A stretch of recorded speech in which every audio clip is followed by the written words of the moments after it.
And the player that I'm interested in on the Vegas defense is Caden Rowland, number 16. He was in there on that play as well. He's the Vegas leading tackler, and he's going to be challenged today by this Gatesville power running game and this big offensive line. They have two guys that are 300 pounds or better, and we know that the Pirates are kind of undersized on the defensive front, and they try to make up it with their quickness and by trying to shoot those gaps. So we'll see how that plays out tonight.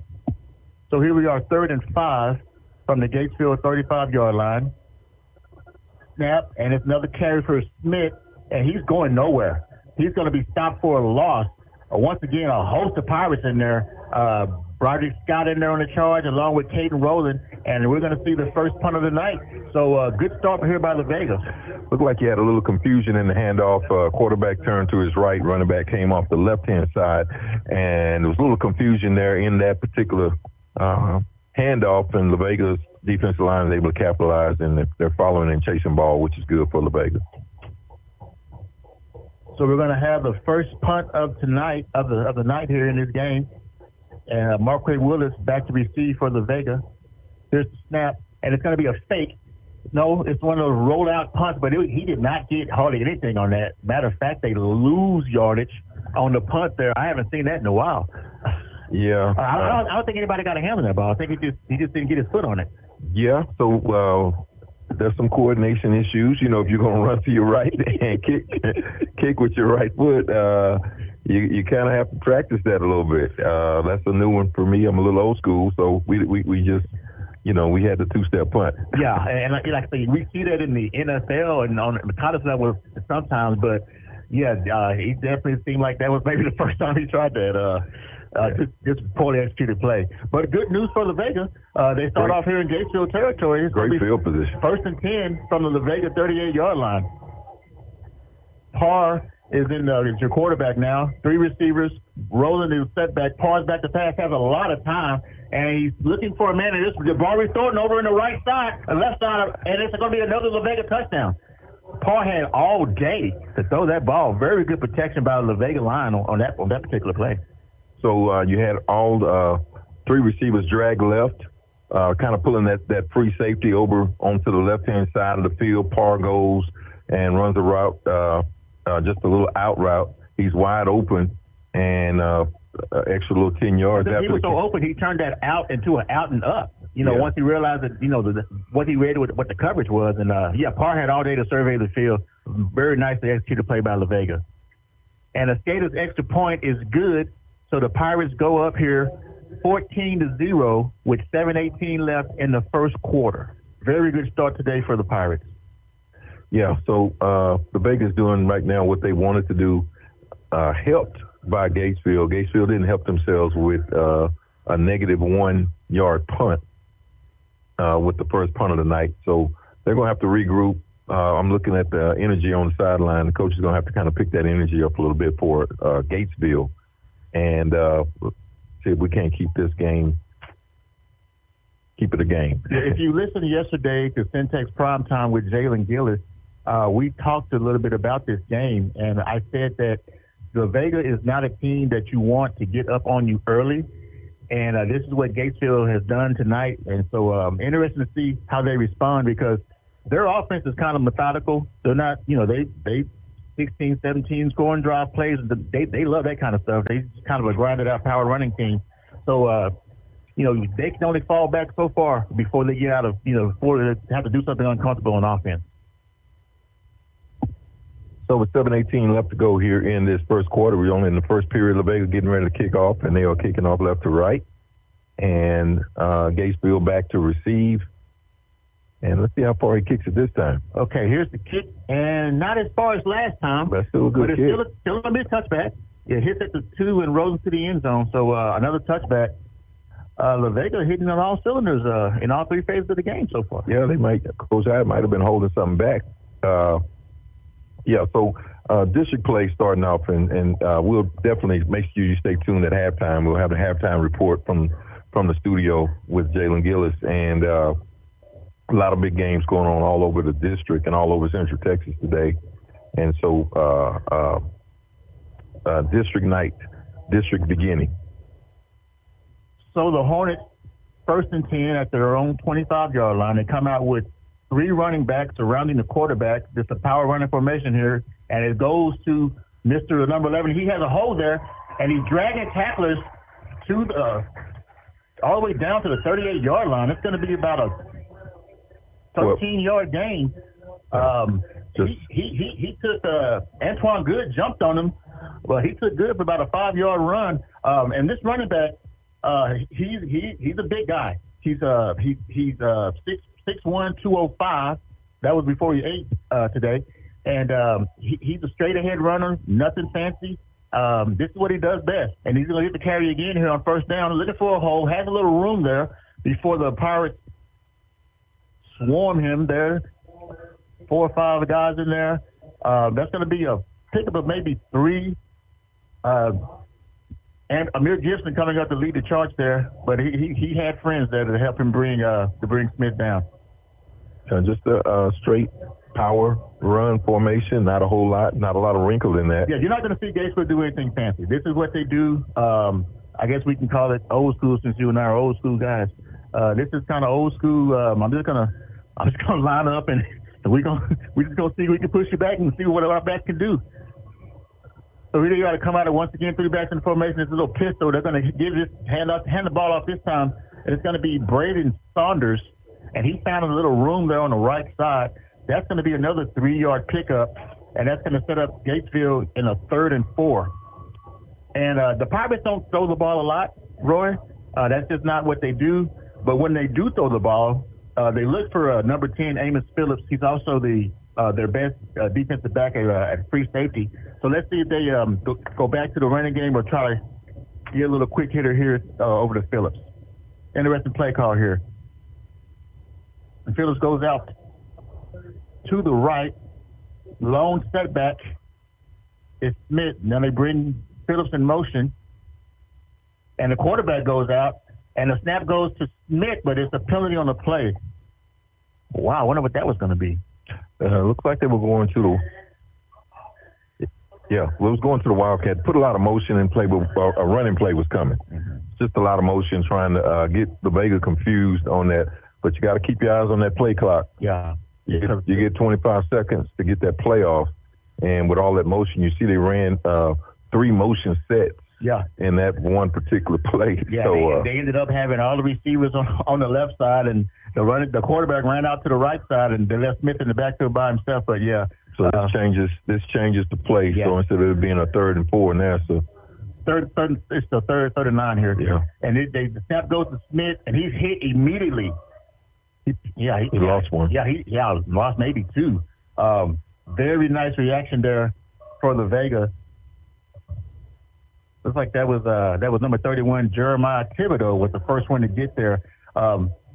Pirate defense swarming to the ball tonight so far. Yeah, they're not new to this. Pirates know how to play. Gatesville and La Vega had lots of time to play against each other, kind of know the coaching styles and the playing styles, and they've had a chance to watch all 4 non-district games in film, so you kind of know what you're facing. La Vega's back to punt. Hornets back to punt. Yeah, Marquis Willis is back to receive it. It's not another great kick. It's much better than the last one. This one actually gets into La Vega territory. It's going to be around the 40-yard line where La Vega's going to set up 1st and 10. And there was no fancy rollout. Nah. Aussie style punt on that one, right? No, just the key to the punt is to try to get the ball on the other side of the field. That's the whole premise behind punting. Yeah, that ball bounced a good 10 yards in front of Willis, but at least it did get into the La Vega side of the field here. Let's see, they're trying to determine exactly where they're going to place the ball here. It's going to be somewhere near the 40-yard line. I thought it was exactly the 40, but we'll see what the officials determine here as they're still conferencing about this. Again, if you're listening right now on 94.5, if you need to be able to listen in your car or listen in the house, make sure you go to Centex Sports One and download that app, or you can go to CentexSports1.com and listen. Looks like you had a holding holding on the kicking team against Gatesville. That's what the conference was about. Okay, they were talking about a penalty. So on any of those platforms, you can catch it. Now, I do believe, I hadn't checked, I do believe they're live on YouTube also. So the ball comes all the way out to the 50-yard line, and this is where the Vega was set up 1st and 10. 3 receivers in the set, 2 to the left. Parr, the quarterback, rolling a lone setback. They're going to be a little short handoff to Roland. He's able to find a little crease there on the right side. Gain of maybe 1 on the play there. Nice tackle there made for Gatesville by Draven Henderson.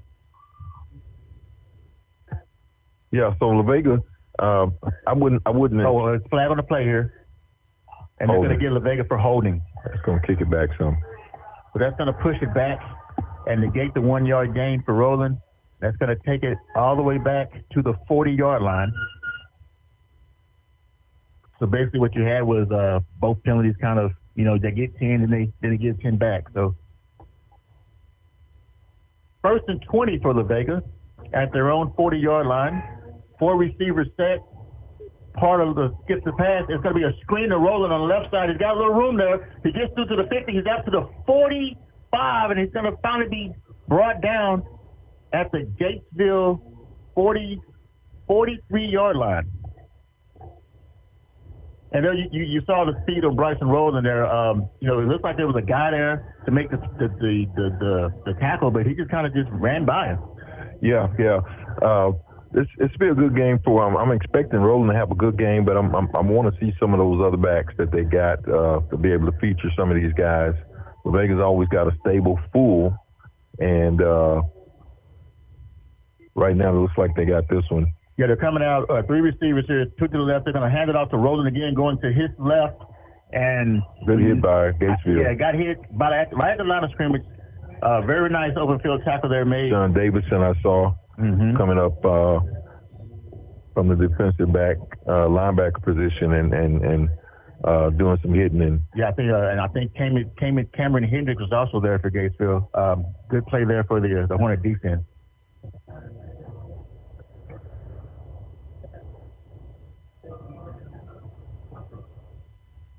So it's going to be 2nd down and 10.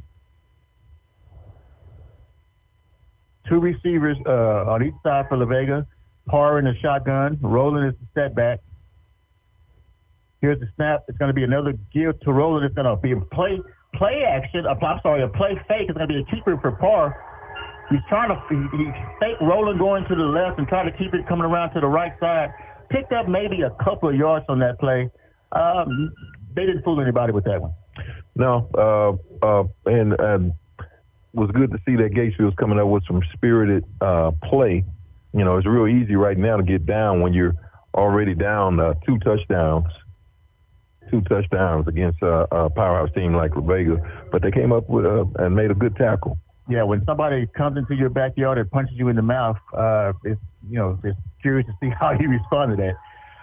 So here's La Vega here, 2 receivers to the right, 1 to the left. Parr in the shotgun. They fake to Roland. Parr's going deep, has a man wide open, but he falls down.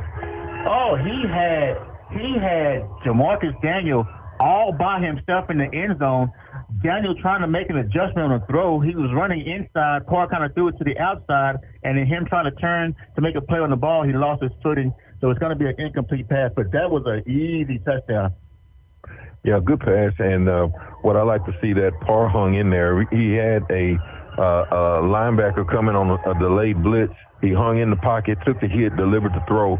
That's a big-time play for that sophomore. So crucial 3rd down here. They're going to just another quick pitch to Roland, going to his left, makes the man miss, spin move, gets out to the 35, stacked up at about the 34 if you mark his forward progress.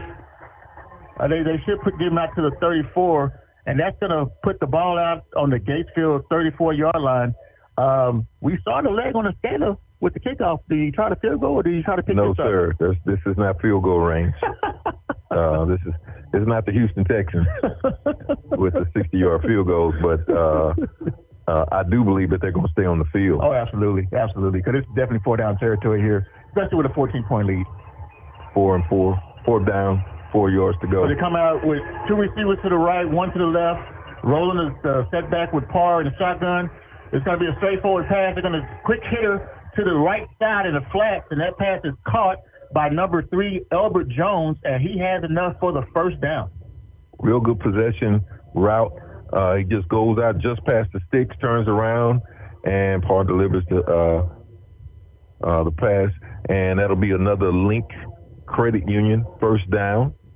Link Credit Union first down, and the Vega's back on the move here. So first and 10 for the Pirates at the Gatesville 26-yard line. They're going to hand it off to Roland coming to his right. He has a man, broke a tackle. He's trying to reverse field, but there's too many Hornets there.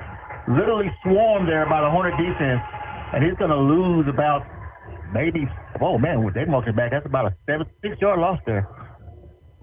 Thought they might give him a little bit. I thought the flag may come out because they did give him some. They did give him some forward progress, but he makes that tackle. A couple of those guys that started that tackle, he was definitely out of bounds. You were saying maybe a little unnecessary roughness on that? Yeah, that could have been very much so. I don't see a flag on the field. No, there's no flag on the field, no. But I think the Gatesville head coach just pulled them together to have a talk with them, because what you don't want is for something to get out of hand. So that's the last play of the first quarter, and the score after 1, La Vega 14, Gatesville 0. All right, so we're getting ready to take a break. We'll be right back for the beginning of the second quarter. You are listening to La Vega Pirate Football on 94.5 and Infinity Sports Network. Central Texas home for sports. It's Centex Sports Network and Infinity Sports. Catch all your in-depth sports analysis with the best. The hottest sports show in the evening is Centex Primetime, hosted by Jalen Gillis. Act like y'all. Weekdays 5 to 7. This is the Central Texas #1 leader in sports. Centex Sports Network. That's right, sports fans. We can talk about sports. And Infinity Sports.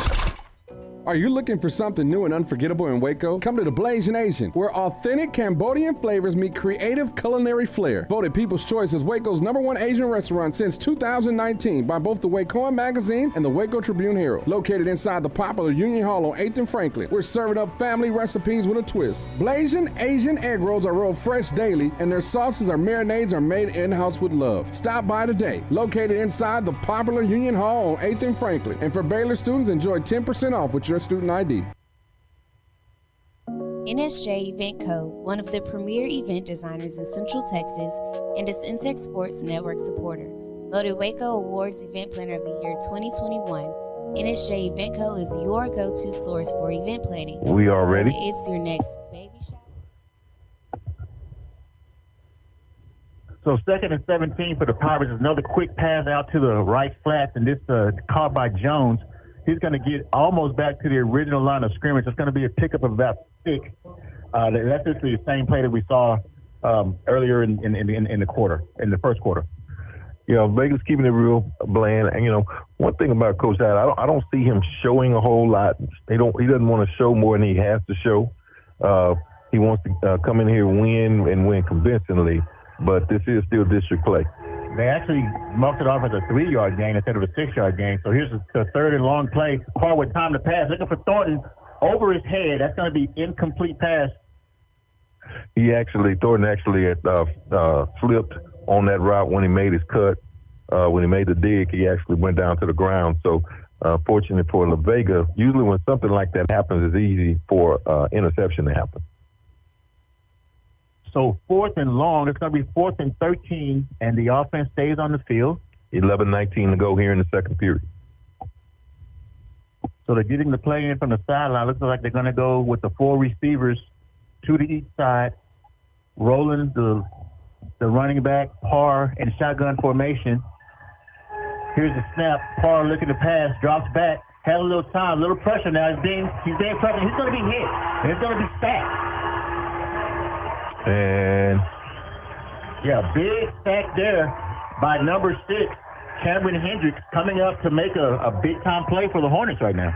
They've been running that same scheme on defense, bringing that linebacker on a delayed rush, and they got home that time when they missed the big-time throw on the other end at the end of the first period. He got there just a little bit late this time. He was right on time. And it's a big play for Gatesville. Yeah, and it was a good call because they knew with it being so fourth and long, Parr was not going to throw one of these quick hitters. So they brought that linebacker off the edge, and he was able to get the Parr for the sack. So here comes Gatesville now, 1st and 10 from their own 40. 4 receivers on one side. It's going to be a screen pass, and it's going to be caught. 5 in the left, caught in the left flat. They put 4 receivers on that side to block for Smith. I'm sorry, that was Phillips with the catch. Modest gain there. Well, we'll call it 3 yards here. So it's going to be 2nd and 7 for Gatesville as they huddle up here, taking their time. Still early in the ball game. 10:39. So they come out with that inverted wishbone. They send a back in motion, and here's the snap, and it's going to be a handoff. And it looks like they're going to try to give it to Phillips. He was one of the up backs. La Vega not fooled.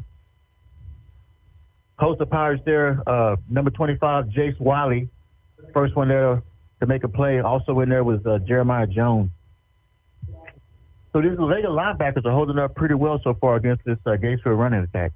Yeah, Gatesville hadn't showed really much on the pass. So right now, La Vega's got, if you look at the defensive scheme, they've got 7 people. Yeah, I'm sorry, Gatesville coming out in the same inverted wishbone set. Here's the handoff to Smith. He's hitting the backfield, breaks another tackle, but there's 3 or 4 Pirates there coming up to make the stop, led there by Jeremiah Jones and number 19, Warren Richardson Jr. Pirates having a very good night so far defensively here, Roy. Yeah. Until the Hornets throw the football, if you look at the La Vega scheme, they've got 8 people within 5 yards of the line of scrimmage. Instead of punting here on 4th and 6, the Gatesville is going to keep the offense on the field here. That's probably going to be They have double tight ends, 2 receiver on each side. Smith is the lone running back. And trying to see if they can draw La Vega off. Trying to draw him offside, yeah. So the Hornets take a timeout. Not a bad try. I mean, La Vega has been really aggressive on defense. Take a shot. Why not? Yeah, La Vega stayed home, didn't pull them off. So got a timeout here with 8:59 left to go here in the second period.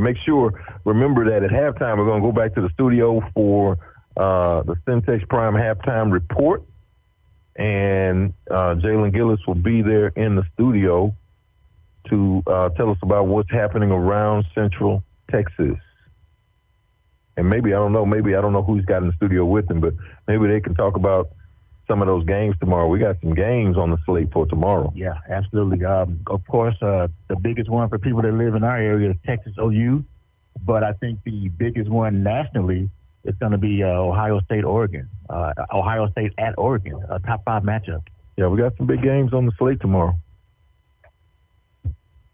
So coming out of the timeout, the Hornets do put the punting unit on the field. Nobody back for La Vega right now. This is interesting. Yeah, La Vega doesn't have anybody back. Gatesville clearly in punt formation here. And here's the punt. And it's going to hit and take a big Gatesville roll. And it's down at the 1-yard line. Miscommunication there, Roy? Nobody back for La Vega to receive the punt. Well, that was the punt that he was trying in the first period that was -1. Now we see why the coach was letting him do that rugby-style punt. Yeah, great punt. Yeah, nice kick, but aided by the fact that there was no returner for the Pirates. So I'm not sure what happened there. But it put La Vega in quite the hole as they're going to take 1st and 10 from their own 1-yard line. So it was either miscommunication or Coach Hyde didn't believe they were punting. Now, I think probably it was just a miscommunication. So the Vega offense comes to the field, 99 yards between them and a touchdown as they start this drive. And they come out with Roland as the only setback. Handoff goes to Roland, who makes the cut. He gets out to maybe a 1 yard gain. It's like the play was going to come to the left, and he cut it back in the middle. There was just not a whole lot of room there, Roy. And really, when you got your back against the goal line like this, I know you normally make a lot of cuts. You really kind of have to put your foot in the ground and take what you can get. Yeah.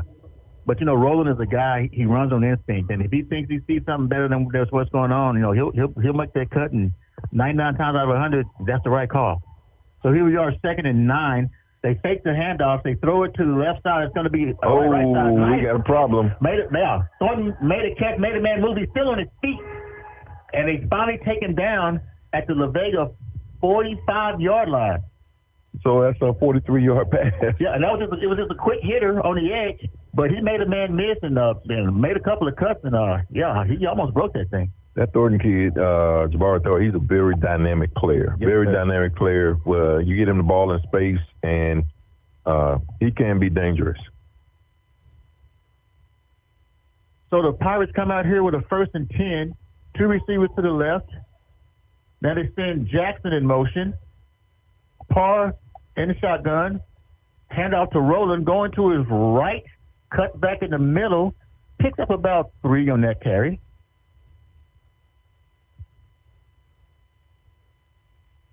And speaking of Oregon, that's one of the teams that's shown some interest in Jabari is Oregon. Really? Yeah. Matter of fact, he's a very dynamic player. I like the fact that every time he catches the ball, it's with his hands. Yeah, I don't think I've seen him do like one body catch all year. So, that'd be a nice pickup for that program. So here we are, 2nd and 7. Parr gets the snap. He's looking to pass. He has a man. He's looking for Thornton. Overthrew him. That's going to be an incomplete pass.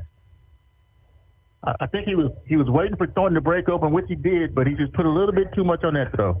I'm not sure if Thornton caught the ball if it got caught in the lights a little bit, because usually he would accelerate at the end of that when he actually broke loose, but it looks like he was still looking for ball. So I don't know if the ball got caught in the lights and he didn't see it, because he's got an extra gear. Yeah, and I'm like you. I was really expecting to see him just put it in another gear and just go ahead and run up under that thing, but it did not happen. So here we are, 3rd and 7. La Vega comes out. They have trips to the left. It's going to be a timeout here. Timeout taken by La Vega. 6:55 left to go here in the second period. We got a timeout by La Vega. We're going to take a quick break, and we'll be right back after these messages. Unforgettable in Waco? Come to the Blazing Asian, where authentic Cambodian flavors meet creative culinary flair. Voted People's Choice as Waco's #1 Asian restaurant since 2019 by both the Wacoan Magazine and the Waco Tribune Herald. Located inside the popular Union Hall on 8th and Franklin, we're serving up family recipes with a twist. Blazing Asian egg rolls are rolled fresh daily, and their sauces or marinades are made in-house with love. Stop by today. Located inside the popular Union Hall on 8th and Franklin. And for Baylor students, enjoy 10% off with your student ID. The East Waco Empowerment Project, along with City Center Waco, is hosting WeBo, Workshop and Business Opportunity, to help create more entrepreneurs. Business owners like Aniceto Charles of True Jamaica Restaurant and Carla Dotson of Boardwalk on Elm attended WeBo to develop their business ideas into successful Black-owned businesses right in the heart of East Waco. WeBo can also help you turn your side hustle or business idea into the next thriving Black-owned business in our community. If you would like to attend this 10-week intense entrepreneurial workshop, go to WeBoWaco.org. That's WIBO Waco.org. Space. So we're back to the action here. Second quarter, 6:55 left to go here. La Vega on the move, and we got a 3rd and 7. Parr's back to pass. They set up a little screen, but not a whole lot there. The pass was caught by Marquay Woodard. They tried to set up a little screen there, but Gatesville defense was not fooled, and they actually ended up losing 3. Yeah, real slow developing screen. I think that it wasn't really sold very well, and the Vega linebackers did not bite on it and made a good play. I'm sorry, Gatesville linebackers didn't bite on it, and they made a good play. That's good defense by Gatesville. So with it being 4th and 10, the Vega has the punt team on the field. Gatesville with 2 guys back to return. And here's the kick. Decent kick. It's going to be fair caught at the Gatesville 20-yard line by Logan Biggs. And that's where the Hornets will set up 1st and 10.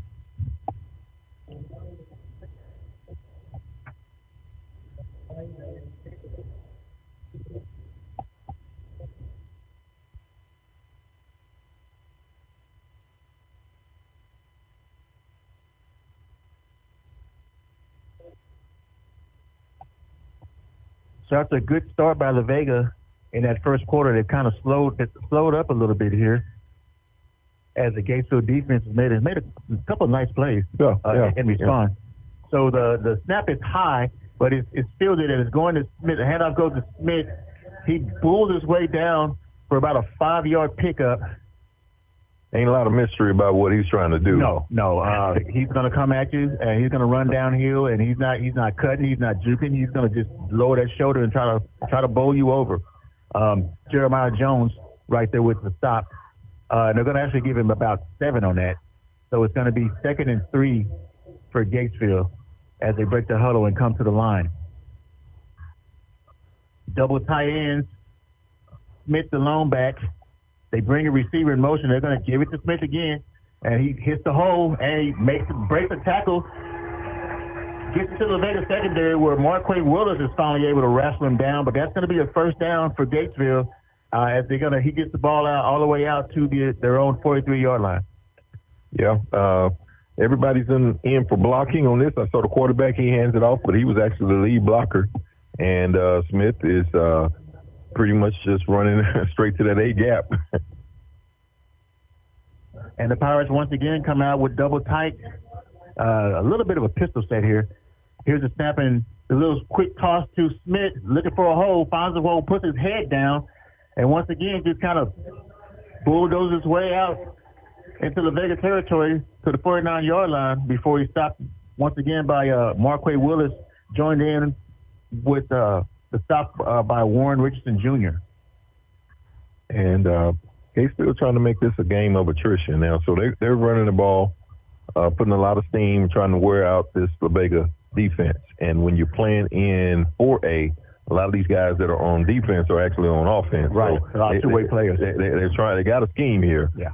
But I don't know. Maybe you run your running back out of steam before. So they give it back to Smith, trying to go left, then they try to cut back. Just nothing doing there. Lost one. Yeah, actually lost one. That's another good tackle there made quickly by La Vega, and that was Eric Davis coming up from the secondary to make that stop. 3:53 left to go here in the second period. We're moving toward halftime, and remember, stay tuned at halftime. We've got some information and some game highlights and updates for you at the half. So 3rd and 4, and the inverted wishbone, and it's a straight handoff to Smith. He's about one short. Yeah. He just kind of ducked his head down and turned his legs and got all he could there.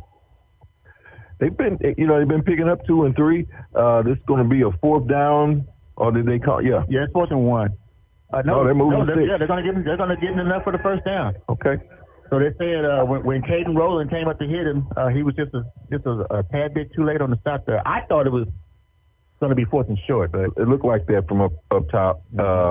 And I was curious to see what the call would be, because I would stay on the field if I was Gatesville. Fortunately for them, they get the 1st down, so they got a new set of downs to work with. 1st and 10 for Gatesville at the La Vega 47-yard line. High snap is fielded. They give it to Smith. He makes a man miss in the backfield. Here's a flag on the play. He was hit immediately in the backfield by Cade Bosch and kind of shrugged that tackle off. I couldn't see. Looked almost like I might have saw a face mask. I'm not sure what the call is going to be here.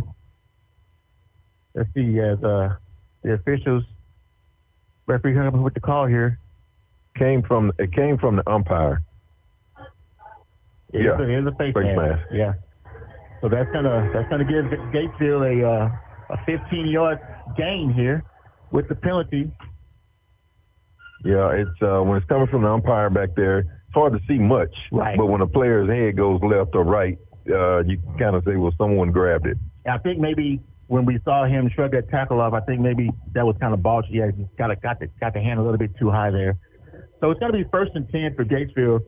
With that penalty pickup, they're going to have the ball at the La Vega 34-yard line, and they're going to give us a snap. And this time they give the ball to Grayson Egerling on a quick toss, but there's not anything there. 2:22 left to go here, and clock is moving. Nice tackle there made quickly by Broderick Scott for La Vega. That's going to be a play of no gain. Now the Pirates bringing in some more guys on the defensive line. We see Ethan Thompson and Chase Gonzalez, along with the sophomore Jaquavian Johnson coming in. That's going to be their defensive line here at the 2nd and 10 for Gatesville. And here's they're going to give another quick pitch to Egerling. There's nothing there. Absolutely nothing there. And Ethan comes in. He destroyed that A-gap on that other side. There. Yeah, there was absolutely nothing there. Great play by Ethan Thompson, the 3-star recruit. And when it gets here, of course, he's an offensive lineman, and that's what his primary role is. The running back gets the ball. Initially, he was intending to go in that A-gap. Ethan just killed it, and he ends up having to try to take it outside, and, La Vega destroys that play. And so he takes up a lot of room in there. 3rd and 9, and the Hornets try a little inside trap, and that's going nowhere. Stacked up nicely there. And that was Jaquavian Johnson there holding his ground. He's like, no, sir, nobody's coming through here. So it looks like we got stoppage in the clock. Well, clock is back rolling again. So Gatesville is not calling a timeout here. They've got 2 timeouts remaining, 57 seconds left to go and counting here in this first half. And this is a 4th down, and Gatesville may be just inclined to let this one run all the way down. Yeah, they're not even in the huddle right now. And now they take a timeout. They take a timeout, and so I imagine if they're doing that, they're probably going to punt here. But we'll see. Yeah, it'd be interesting because they're at the La Vega 33-yard line, and we know, passing is not their forte. You would think, down 14-0 with the half about to expire, I'd maybe just call some type of a pass play here. Well, that's if you need 9 yards. Do you have a 9-yard pass quarterback? I don't know. Well, even if you don't, La Vega still has to go, 40 yards before they get into any type of field goal range. You are absolutely correct. If they went for punt, you stand a chance of having a touchback, which should net 10 yards. So maybe. And not only that, but it's not going to just benefit you. How's it going to benefit you? I just don't see the value of punt right here. Yeah. Looks like the offense is coming out on the field. Yeah, quarterback for Gatesville, Gedris Keating is on the field, as is Rayshawn Smith, the big bruising running back. Amos Phillips, their leading receiver, set out by himself to the left side, and they come out with 2 receivers. They bring Phillips in motion, and then Keaton rolls out looking for Phillips, and he short hopped it. When Phillips turned around, that ball, he turned around just time to see that ball skip off the ground. Again, I said you got to have a 9-yard passing quarterback. Hey, listen, at least they tried. That's my whole thing. What was the punt going to benefit you? You're absolutely correct. Because either way, you're going to have to come out here and play some decent defense for 37 seconds. So 37 seconds left to go here in the second period. La Vega's getting ready to take over the ball. And actually, as well as La Vega has played, they're actually only up by 14 points. And I don't see Coach Hyde taking his foot off of the. He's not that kind of coach. The pedal. He's not that kind of coach. Until he's got at least 3 or 4. He's going to have a bigger margin. Pirates come out 1st and 10, 2 receivers on each side. They're going to try a quick hitch, and it's going to go to Thornton, and he's going to pick up about. They're going to give him 8 yards before he goes out of bounds, stopping the clock at 32 seconds.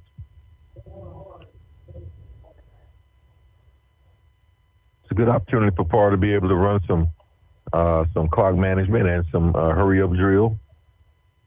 And the Pirates do have some timeouts in the pocket. So now if they take the hand off to Roland, Parr has time, has a man down the field.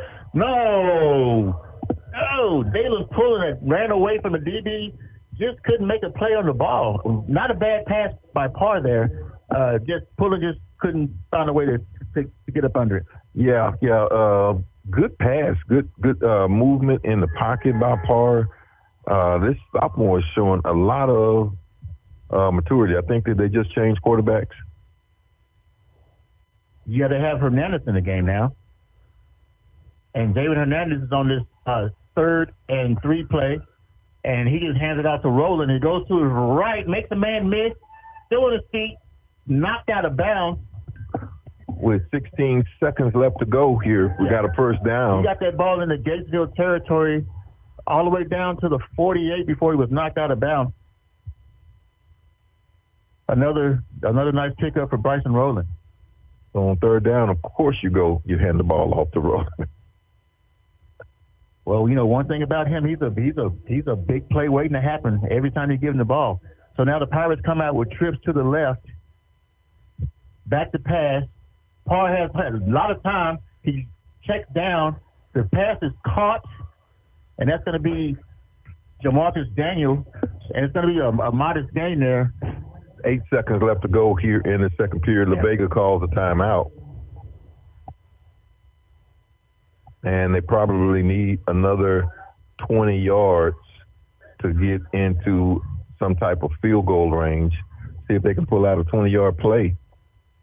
Yeah, I'm thinking maybe what they're going to do is just load up on trips to one side, and then try to get a deep crossing somewhere, and then see if they can just get the thing all the way to the end zone. Not necessarily throwing it into the end zone, but with one of their patent catch and run.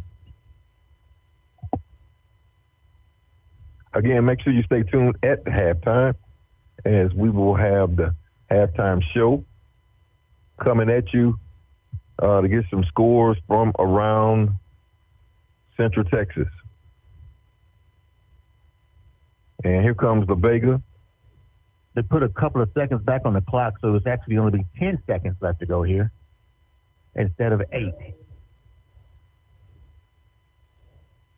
And they're on the Gatesville 41-yard line. So the Pirates come out with two receivers on either side. Parr is the quarterback. He drops back in the pocket, has time, trying to go deep, and he is hit hard in the backfield. Hit so hard they actually knocked his hat off there. Forceful tackle there made by Grayson Eggerly for Gatesville. Yeah, that was a jarring sack there.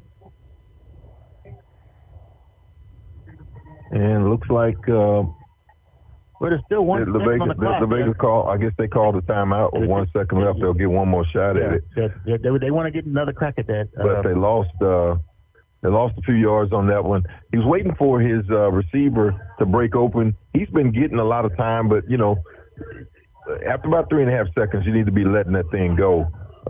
You get in the risky zone, and you see he paid for that with a pretty good hit. Yeah, and actually, he's going to have to come out of the game. Yeah, because he lost his hat, yeah. The thing about it, when you have the 4 receivers spread there, and then you send Roland out into a pattern as well, you just don't have enough protection. So if they're sending 6 and you only have 5 to block, that's a numbers game. Yeah, eventually they're going to be able to get through. They gave him good time there. He was just waiting for his receiver to uncover. To uncover.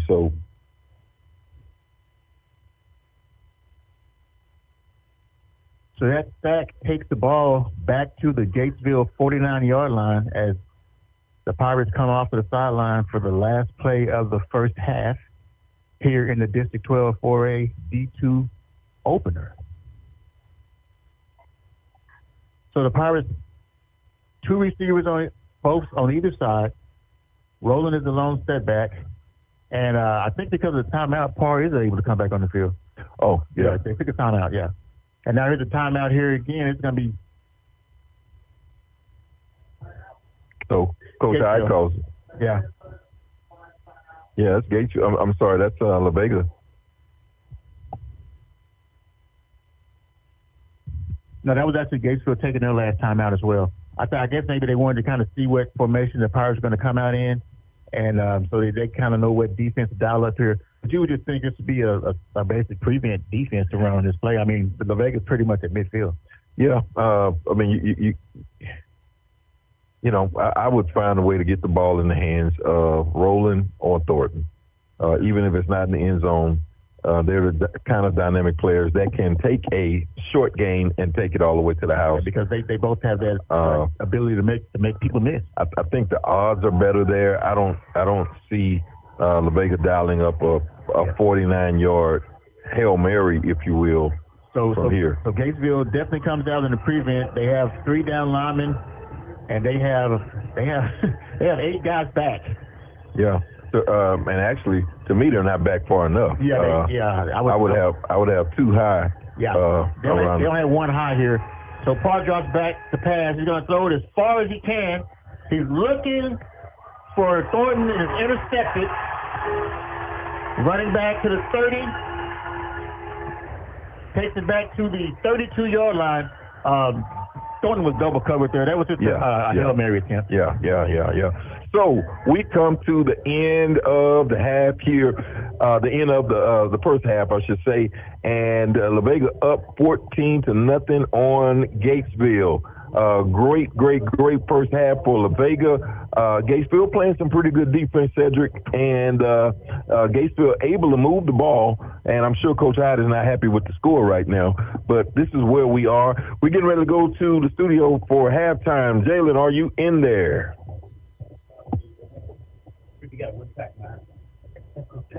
We're turning it over to you.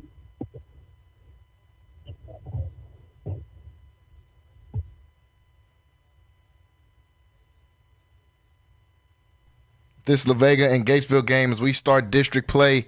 It has been a great showing so far for La Vega. 14-0 lead going into the halftime. Great way for them to start off district. But this district 4A, District 12 and 4A Division 2 is a tough one. And I want to talk about the other teams in this district as well. A lot of good football teams in that district. So we'll talk about them. We'll talk about some of the other teams in the district. 312-9970. We'll also talk about some of the other games going on around this Central Texas area. We'll be right back after a short break, folks. Stay tuned for the La Vega Pirate halftime show right here on 94.5 FM and on Centex Sports Network. We'll be right back after these breaks. Are you looking for something new and unforgettable in Waco? Come to the Blazing Asian, where authentic Cambodian flavors meet creative culinary flair. Voted People's Choice as Waco's #1 Asian restaurant since 2019 by both the Wacoan Magazine and the Waco Tribune Herald. Located inside the popular Union Hall on 8th and Franklin, we're serving up family recipes with a twist. Blazing Asian egg rolls are rolled fresh daily, and their sauces or marinades are made in-house with love. Stop by today. Located inside the popular Union Hall on 8th and Franklin. And for Baylor students, enjoy 10% off with your student ID. Central Texas home for sports. It's Centex Sports Network and Infinity Sports. Catch all your in-depth sports analysis with the best. The hottest sports show in the evening is Centex Primetime, hosted by Jalen Gillis. Act like y'all. Weekdays 5 to 7. This is the Central Texas #1 leader in sports. Centex Sports Network. That's right, sports fans. We can talk about sports. And Infinity Sports. NSJ Event Co., one of the premier event designers in Central Texas and a Centex Sports Network supporter. Voted Waco Awards Event Planner of the Year 2021, NSJ Event Co. is your go-to source for event planning. Whether it's your next baby shower, birthday bash, wedding, or retirement party, NSJ Event Co. will bring out the elegance, class, and style your event deserves. Call NSJ Event Co. at the number on the screen or scan the QR code to schedule a free consultation. NSJ Event Co., where the party lady takes care of all your event needs. Central Texas home for sports. It's Centex Sports Network and Infinity Sports. KWBT-FM, HD2 Waco, Temple, Killeen, Fort Cavazos. The new leader in sports in Central Texas is Centex Sports Network and Infinity Sports. What's going on, everybody, and welcome into the halftime show here for your La Vega Pirates as they're up 14-0, taking on the Gatesville Hornets. I want to thank everybody who's been listening with us today on the radio, 94.5 FM. Also, if you've been listening on Affinity Sports Radio, Central Texas, or for those of you that wanted to listen to the broadcast on YouTube at Centex Sports Network on YouTube, always subscribe, hit that bell so you can get notified when we go live as well. Folks, it's been a great game so far. La Vega Pirates up 14-0 as they go into halftime. La Vega came out and they struck right away. For those of you listening to the broadcast, you heard the play-by-play man Cedric Egerhart talk about it during the broadcast. He came on my show, Centex Primetime, live 5 to 7 weekdays right here on Affinity Sports Radio, Central Texas, and on Centex Sports Network. He was on the show yesterday, and he got a chance to talk about this La Vega team. And he said it's tough to come back on this La Vega team when they get out and get a lead on you early. Well, that's exactly what La Vega came out here and did. They struck first, and they struck early. First two drives leading the scores. Now, their offense has tailed off some since then. This Gatesville defense is a good one, and there's a lot of good teams in this district. That's why we love watching this district so much, District 12 in 4A Division II, because we know how tough that district can be. But with district just starting here today, La Vega's doing a good job of coming out and trying to establish dominance. 14-0 lead. Their defense is playing great, haven't allowed Gatesville to get into the end zone. Like I said, this Gatesville defense is kicking up, though, and they're no slouch. They're no slouch at all. They're 3-2 coming into this game. Everybody's 0-0 right now in district. District is where the games matter, and everybody feels like they have a chance to come out and win this district. This is a tough district, but it's full of teams that are good. Let me lay out this District 12 here in 4A Division II, just in case some of you guys don't know who all in this district. It's similar to the district they had aligned that most of us remember watching, about a decade ago. La Vega, Conley, China Spring, Lorena, Gatesville, and Robinson. Now, this is a tough district. This is a tough district, and all of these teams are capable of winning this district. Now, there are some that stand above the others, and that's what everybody's trying to establish right now. Nobody knows who is going to be that team, who is going to step up and be the one to win the district. But Coach Hyde and his Pirates definitely have a great chance of being able to do that. So they're up 14-0 against Gatesville right now. I want to talk about some of the other teams in this district. Right now, a really good game going on out there in China Spring is another team in this District 12. They start against the Conley Cadets. That's a great game. That's usually a game you see towards the end of the year and around October, the end of the regular season. But they're starting district off right away with the bang over there in China Spring. 12-7 lead right now for the Conley Cadets as they go into halftime. Both of these teams are dangerous. China Spring, it's been a rough start for them. They started off the season 1-4, but this team is still really good. They've had a tough district schedule. A lot of the games they played are pre-district schedule. A lot of the games they've played so far, similar to La Vega, are teams that are bigger schools than them. And they wanted to be able to punch up so they can see where their team is at once they get into district play. And right now they're in a battle with one of the most talented teams in the district, and that's the Conley Cadets. Braden Ford, their running back, has been doing a phenomenal job all year.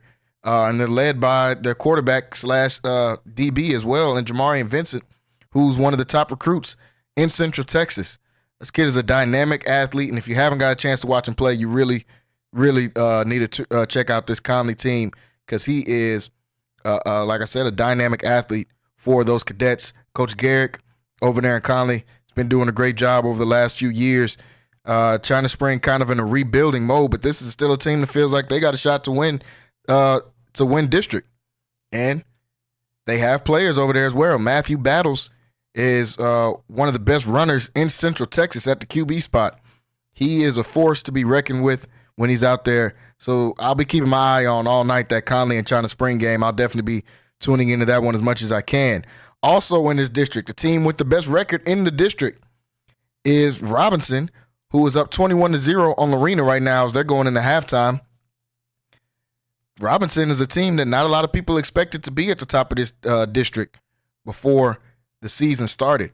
They're 4-1 and they're ranked number 6 in 4A Division II right now. Robinson is ranked number 6 in 4A Division II. They've been playing great football ever since they got that win over Glen Rose, who was a ranked team at the time, a really good team in the state. They've been headed upwards. Now, they dropped a game to Alvarado, a team that Conley lost to as well in the same district. But the Alvarado team is tough. So Robinson, they've been tested just like Conley's been tested, just like China Spring has been tested, just like La Vega's been tested. This is, I think, the premier division in Central Texas football right now, folks. I love getting a chance to cover the teams in this District 12. All of them, like I said, have a chance to do something big, and including Lorena as well. Lorena's in that boat too. They got off to a slow start so far this season, but I'm looking forward to big things and big games every weekend as now we are in district play moving forward. So, folks, I want to look at some of these other games from around the Central Texas area. Midway versus Temple. Right now in the first quarter, 7-6 is the score as they're moving into the second quarter. This Midway team, they're 4-2. They're turning this program back around to what some of us are accustomed to, especially myself. I'm a graduate of Midway High School and used to seeing good football coming out of Midway, and they're getting back to that. So I've been liking what I've seen so far this season from the Midway Panthers. They're up 7-6 against Temple. Temple, a team that's 4-1 on the season. So they've been doing a great job over there. The Wildcats trying to get back in rhythm. I think they dropped their first game of the season, but since then they've been getting it going, and they're right back in contention as one of those best teams in Central Texas. So that's a great game going on over there in Temple, Texas, where they're playing at. Right now, Lake Belton and Leander Glen taking each other on at Bible Stadium in Leander. They're knotted up at 14 apiece as they go into halftime. The University Trojans, a team that I like to talk about each week here on the halftime show. University, another one of these turnaround programs that struggled for a few years, but over these last couple of years have really, really been able to turn it around. And this team is playing some great football. They've got a two-headed running attack over there with J.D. Bell and Ladarius Evans. They got the young kid, Savoy Nichols, at quarterback. He's been doing a great job. And then they have the five-star athlete, London Smith, who's been recruited by every school in the nation, it seems like, at receiver. So they've got a lot of talent. They're up 13-7 on Brian Rudder right now. Waco High down big right now against Brenham, 45-0 as they go into halftime. Final score in Ellison, Killeen Ellison, as they beat Belton 38-19 yesterday. Hillsboro is up big right now, 49-0 on Venus. We talked about that Conley and China Spring game. Conley up right now 12-7 at halftime. Halftime in the Robinson Lorena game. Robinson got another score in. They're up 28-0. That Robinson team is going to be dangerous moving forward this season. I can't wait to see La Vega take this team on as they play later in the season in a couple weeks, actually. Definitely going to be looking forward to watching that game. Maypearl and West tied at 0 right now in the first quarter. Whitney and Grandview tied at 0 in the first quarter. Mahia up on Groesbeck. Groesbeck, a team with some good athletes out there. And Mahia taking care of business right now, up 14-0 in the first quarter. Teague taking on Fairfield. Teague up 15-14 in a rivalry game. They're right outside of halftime. McGregor taking on Cameron Yo. The Yeomen looking to get their first win of the year. They're up 14-3, taking on McGregor. Franklin and Troy. This is a really, really good game. Another one of these premier games. So many good games going on in Central Texas right now, everybody. Everybody's been talking about the great slate of college games that we got tomorrow, and I'll talk about that a little bit later. But we've got a really good slate of high school football games here in Central Texas tonight. Also, just really all over Texas as DeSoto and Duncanville playing each other tonight too. But Franklin up 14-7 on Troy. Franklin, a team that has championship aspirations. We know what this team is looking to do year in and year out. They're coming into this game 2-2, taking on a Troy team that's undefeated. Troy 5-0 right now in 3A Division I in that District 9. So as they start district, two of the tougher teams in that district playing each other to start district off. Franklin 7-point lead in the second quarter right now. Eastland taking on Clifton. That game tied at 7. Coleman up 14-7 on Hamilton. Rio Vista down by 2 points to Axtell as they get near halftime. Valley Mills taking on Bosqueville. Bosqueville up 14-6 at halftime. Dawson taking on Itasca. Dawson up 7-0. Crawford and Marlin, another good game going on in Central Texas. They're tied at 7 apiece right now in the first quarter. Riesel taking on Rosebud Lott. Riesel up by 7. Moody and Bruceville Eddy matching up against each other. Mart up 12-6 on Wortham right now in the second quarter as they're right outside of halftime. Bremond with a huge lead over Meridian, 44-0. Goldwaith taking on Frost. Goldwaith up 26-14. Hubbard and Chilton. Chilton taking care of business right now, up 21-0 as they're getting near halftime. In Taps, Live Oak taking on Dallas First Baptist. Live Oak down by 14, 28-14. Bishop Riker taking on Fort Worth Temple Christian. Temple Christian up 7-0 on Bishop Riker. In some of the smaller divisions, Covington taking on Milford. Milford up 35-6.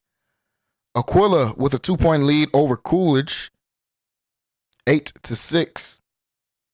Penelope taking on Golson. Penelope up 30-22. Morgan loses to Iredale. Iredale with a big win in this one, 60-0. In the first half, Oglesby up 42-0 on Mullen. And Eagle Christian taking on Oglesby JV White. Eagle Christian drops that game 38-18. So, folks, a lot of good games going on around the Central Texas area. And one of them is the game you're listening to right here on 94.5 FM, and that is Gatesville versus La Vega. La Vega 14-0 lead right now on Gatesville. We are in the halftime show for your La Vega Pirates. We're going to take a quick break. When we come back, we're going to touch on a couple more of these games here in Central Texas, and we're going to talk some college football as well. Stay tuned and stay right here, folks. You're listening to and watching the La Vega Pirate Halftime Show here on 94.5 FM and Affinity Sports Radio, Central Texas. We'll be right back. Central Texas home for sports. It's Centex Sports Network and Infinity Sports. Catch all your in-depth sports analysis with the best. The hottest sports show in the evening is Centex Primetime, hosted by Jalen Gillis. Act like y'all. Weekdays 5 to 7. This is the Central Texas #1 leader in sports.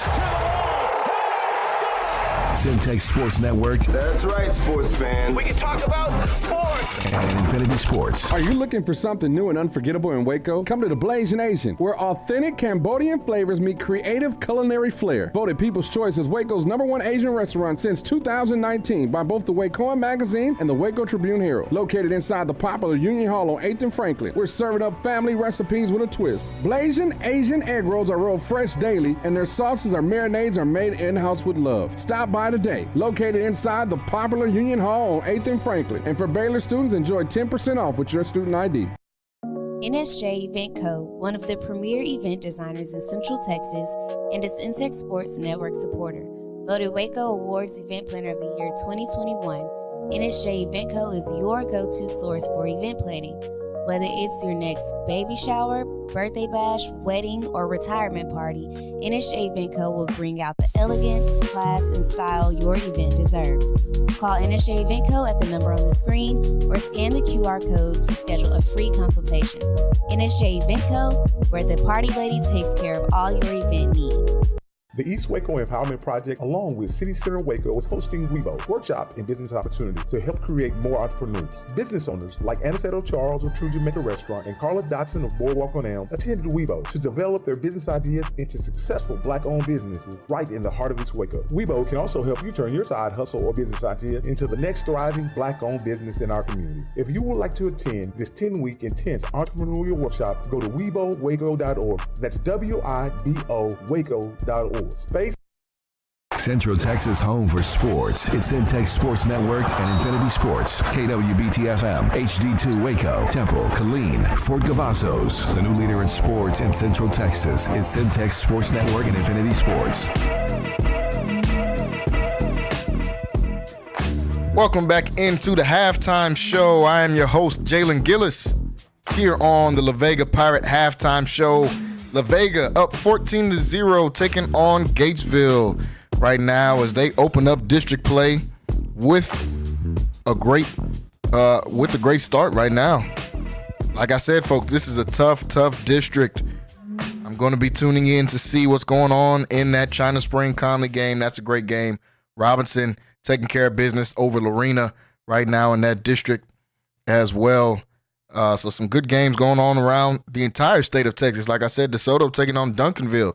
That's a great game. So whoever you're getting your football in today, folks, you're going to be able to see some good games, especially listening to the one we got here today. La Vega up 14-0 on Gatesville as we're about halfway through the halftime show. Only a few minutes left to go. So while we have a few minutes left, I have to talk about this wild slate of college games going on tomorrow. And we got to start with the Red River rivalry. That's near a game that's near and dear to a lot of your hearts that are listening to the show with us. Texas Longhorns, number 1 team in the nation, 5-0. Alabama had that spot for a game until we all saw what they did against Vanderbilt. Don't even have to talk about that. I'm sure the entire world knows how Vanderbilt got that upset over Alabama. But that moves Texas right back into the number 1 spot, and they're taking on their biggest rival probably in the Oklahoma Sooners. This Red River rivalry game at the Cotton Bowl, I was just there a couple weeks ago at that Cotton Bowl. It is going to be packed tomorrow. I'm sure it's probably red all over Dallas right now from all the Oklahoma fans flooding in overnight. That game tomorrow is at 2:30. Texas a 15-point favorite in this one. I know Texas is a good team, but I don't know if they've watched these Red River rivalries. These games are extremely competitive, and I expect this one to go right down to the wire. So can't wait to watch that. That game is at 2:30 tomorrow. Before they start, we're going to see Alabama trying to bounce back against South Carolina. South Carolina team is pretty good. We've got Penn State versus USC tomorrow. Now, this game lost some of its lure because USC has dropped the last couple games. So now, with USC not being ranked, it's not as big of a matchup as maybe some people thought, but it's still a huge matchup. Huge matchup. Penn State's going to travel across the country. Not sure how that's going to fare for them. They got to travel across the country and go all the way to L.A. to take on USC. Right now, Penn State just a 3.5-point favorite, even though Penn State are the number 4 team in the nation. Number 4 team in the nation, 5-0. We'll see, can they stay undefeated tomorrow? But, folks, like I said, this is a crazy slate of games tomorrow.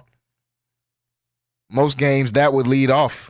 A game like that would lead off as the game everyone's going to be watching. But too much football going on this weekend for that to be the case. Number 9, Ole Miss, taking on number 13, LSU. LSU with their only loss being to that USC team. Ole Miss coming in at 5-1 as well after they dropped a game last week. This is an Ole Miss team that both of these teams were expected to contend for an SEC title, and they still have the chance to. Everyone in the SEC has a loss right now except for Texas. And they got to take care of business tomorrow against Oklahoma to ensure that it'll stay like that. Ole Miss going to Death Valley, LSU. That is going to be a crazy game. That game is at 6:30. It's going to be on ABC. And that one, Ole Miss a 3.5-point favorite over LSU. I don't know. I might have to lean towards LSU, especially with it being at home for LSU. Death Valley, a super tough place to play. So that is going to be a great game. But the game of the night, for sure, is going to be Ohio State, number 2 in the nation, taking on number 3 in the nation, the Oregon Ducks, at Oregon. I think the thing that makes this game closer is the fact that it's at Oregon. That's going to be a tough place to play, and Ohio State's going to have to travel a long way to get all the way to Oregon. So, with this conference realignment, it's changed a lot of things, and these college kids are now going to have to travel like pros as they travel across the country to play a division matchup, a conference matchup. And that's exactly what Ohio State's going to do tomorrow. I got Ohio State winning in this one. They're a 3-point favorite in this game. But, man, is this going to be a tough game for them to come out with the win in. Oregon's been playing phenomenal. They've got Dylan Gabriel, who's been playing college football for a long time at the quarterback spot. This Oregon team is going to be tough. But Ohio State, man, I think it's just too much firepower on the Ohio State side. So I can't wait to watch that one. Unfortunately, it's also at 6:30. So we're going to have multiple good games going on at the same time. Also, a sneaky good game for those of you that are Big 12 fans like myself. Colorado Buffaloes taking on Kansas State. Kansas State's going to Colorado to play this game. Kansas State's a 3-point favorite in this one. They're number 18 in the nation. Both of these teams with conference championships on their mind. Both of these teams with conference championships in their grasp. So I can't wait to get out there and be able to watch that game. Can't wait to be able to watch that game tomorrow. That is a late game. So you'll get a little bit of a break after watching Ohio State and Oregon and LSU and Ole Miss play each other. You'll get a little time before, if you want to stay up and watch this. Now, that game's probably not going to end till closer till midnight. So we know some of y'all got church in the morning too, so don't stay up too late. Don't blame missing church on watching the Colorado-Kansas State game. But I'm excited to watch these games tomorrow, everybody. We're here in the La Vega Pirate halftime show, and we're getting ready to go back over to the fellas in Gatesville so they can give us some further some further insight on how La Vega can close this game out. We'll go back to them in just a little bit, but want to thank everybody that's been listening on the show so far today, or for those of you that are watching over on YouTube, Centex Sports Network on YouTube if you want to be able to watch. So La Vega with the 14-point lead right now over Gatesville. Now they're going to have to close this game out. They came out hot to start in that first quarter, but they tailed off just a little bit. At least the offense did. Just a little bit. So I'm excited to see how they'll be able to turn this one around. So we're getting ready to go back over to Gatesville, to Roy and Cedric, as they're going to let you know how La Vega can close out the rest of this game, and they'll walk you into the third quarter as well. Fellas, can you guys hear me over there? Yeah.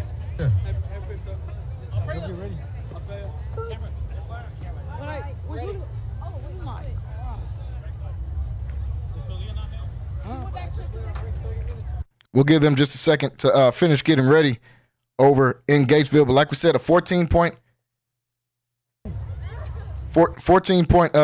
win right now, a 14-point lead for La Vega over Gatesville. Now they're gonna have to try to close this one out on the road. Gatesville, a tough place to play. Gatesville is a tough place to play, so they're gonna have to really come out and control the ball. The thing La Vega's got to do the most is not turn the ball over. La Vega cannot turn the ball over. I think they'll be able to come out with their first win in district play. So we're going to take a short break. When we come back, you'll be right back with the fellas over in Gatesville with Roy and Cedric. So stay locked in. Only a couple minutes left, and we're getting ready for the second half of La Vega Pirate football. This has been the halftime show over at the studio with Jalen Gillis. We're getting ready to go back to the game, folks. We'll be right back after the short break. Central Texas home for sports. It's Centex Sports Network and Infinity Sports. Catch all your in-depth sports analysis with the best. The hottest sports show in the evening is Centex Primetime, hosted by Jalen Gillis. Act like y'all. Weekdays 5 to 7. This is the Central Texas #1 leader in sports. Centex Sports Network. That's right, sports fans. We can talk about sports. And Infinity Sports. Infinity Sports.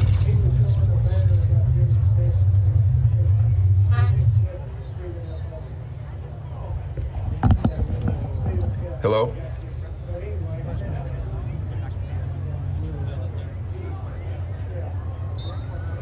Are you looking for something new and unforgettable in Waco? Come to the Blazing Asian, where authentic Cambodian flavors meet creative culinary flair. Voted People's Choice as Waco's #1 Asian restaurant since 2019 by both the Wacoan Magazine and the Waco Tribune Herald. Located inside the popular Union Hall on 8th and Franklin, we're serving up family recipes with a twist. Blazing Asian egg rolls are rolled fresh daily, and their sauces or marinades are made in-house with love. Stop by today. Located inside the popular Union Hall on 8th and Franklin. And for Baylor students, enjoy 10% off with your student ID. Hello, and thank you for tuning in here for La Vega Pirate Football. We are back for this second half matchup. Looking forward to a great matchup here in the second period. Cedric, tell us about what we saw in that first half. We saw La Vega come out very quickly, 14 points in the first quarter. And, after that, we kind of saw Gatesville make some defensive adjustments to kind of slow the Pirates down a little bit. That's the reason for the scoreless second quarter. But leaders for La Vega right now on offense, Bryson Rowland, 8 rushes, 57 yards. Courtney Parr, 10 of 15 for 149 yards, 1 interception, 2 touchdowns, and both those touchdowns went to Jabari Thornton, who has 4 catches and 108 yards right now. So looking to see if the Pirates can replicate the offensive prowess that they showed in the first quarter as they are kicking off the ball here to Gatesville to start off the second half.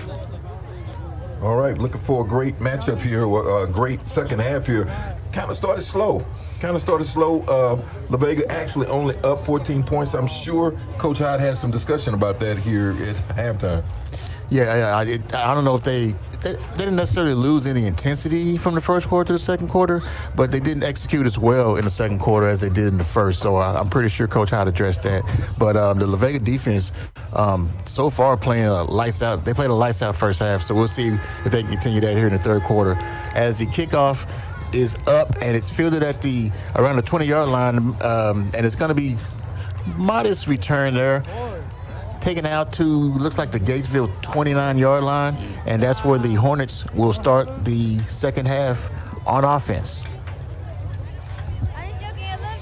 And I suspect we're going to see what we've been seeing tonight is a heavy dose of running back Rayshawn Smith for Gatesville. He's been carrying the load.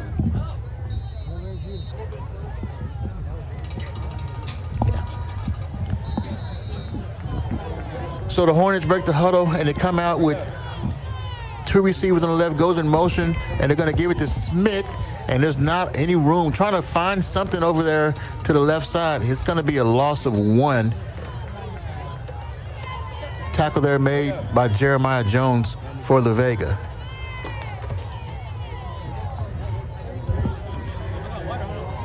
They're actually going to mark him with a 2-yard loss there. So it's going to bring up a 2nd and 12 for the Hornets. As they break the huddle, they come out with double tights, with both receivers in.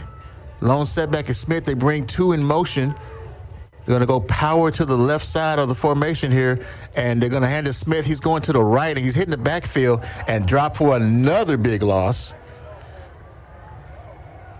And the Pirates just shot the gap on that play there. Very nice takedown there. And that was Caden Rowland, the leading tackler for the Pirates this season. That pushes the ball all the way back to the Gatesville 25-yard line, where they're going to be facing a 3rd and 14. And once again, this is not a team that does a lot of passing, but this is probably clearly a passing down here. But we'll see as they come out here. Same formation as last time. They bring a receiver in motion. They're going to roll the quarterback out. It's going to try to get a little quick hitter out there to their leading receiver, Amos Phillips, but it falls incomplete, and La Vega gets a 3 and out to start off the third quarter. So the defense continues to play well tonight. As the Gatesville punt team comes on, this time La Vega has Marquay Willis back. Gatesville had that punt in the second quarter where La Vega didn't have anybody back, and they were able to allow the Hornets to down the ball at their own 1-yard line. but Willis is back this time to receive, standing around his own 45-yard line. Here's the punt. Willis can't get to it, a little knuckler, and it's going to be downed by Gatesville at the La Vega 39-yard line. And that's where the Pirates will come out with their first offensive drive of the second half.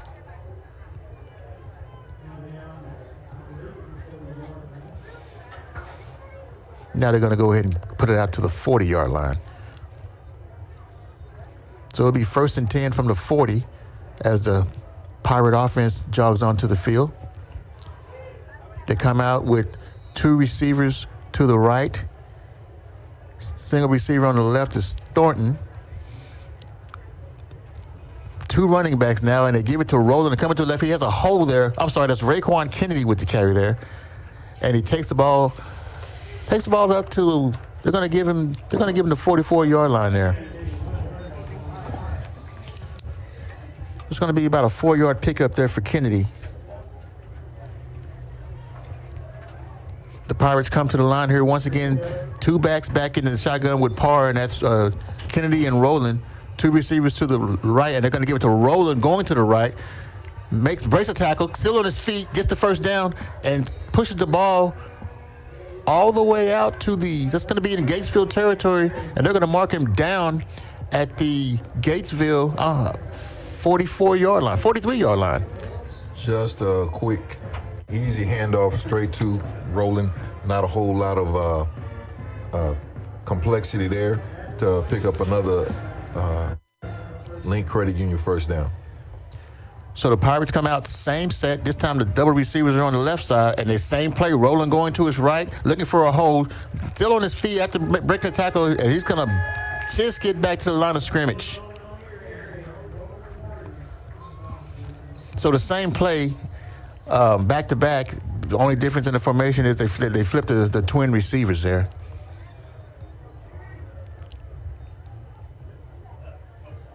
They're actually going to say he lost a yard on that carry. So it brings up 2nd and 11. Same formation. This time they have trips to the right. Parr, quick pass. It's a comebacker, and it's caught, but there's not a whole lot of room there. Gatesville quickly there to respond on defense. He flipped a little quick pass to Roland out there as he was, I'm sorry, not Roland, but Dalen Pulling. He was the back receiver in that trip set. But Gatesville sniffed that out very quickly. They're going to give him a 2-yard gain on that. So it's going to be 3rd and 9. Single setback, Parr pump fakes, has time, going downfield, looking for his man, and that's going to be caught. It's out of bounds, look like about the 3-yard line. Beautiful over-the-shoulder catch by Jabari Thornton. And they're going to mark him out at the 2-yard line. And that was a nice throw by Courtney Parr.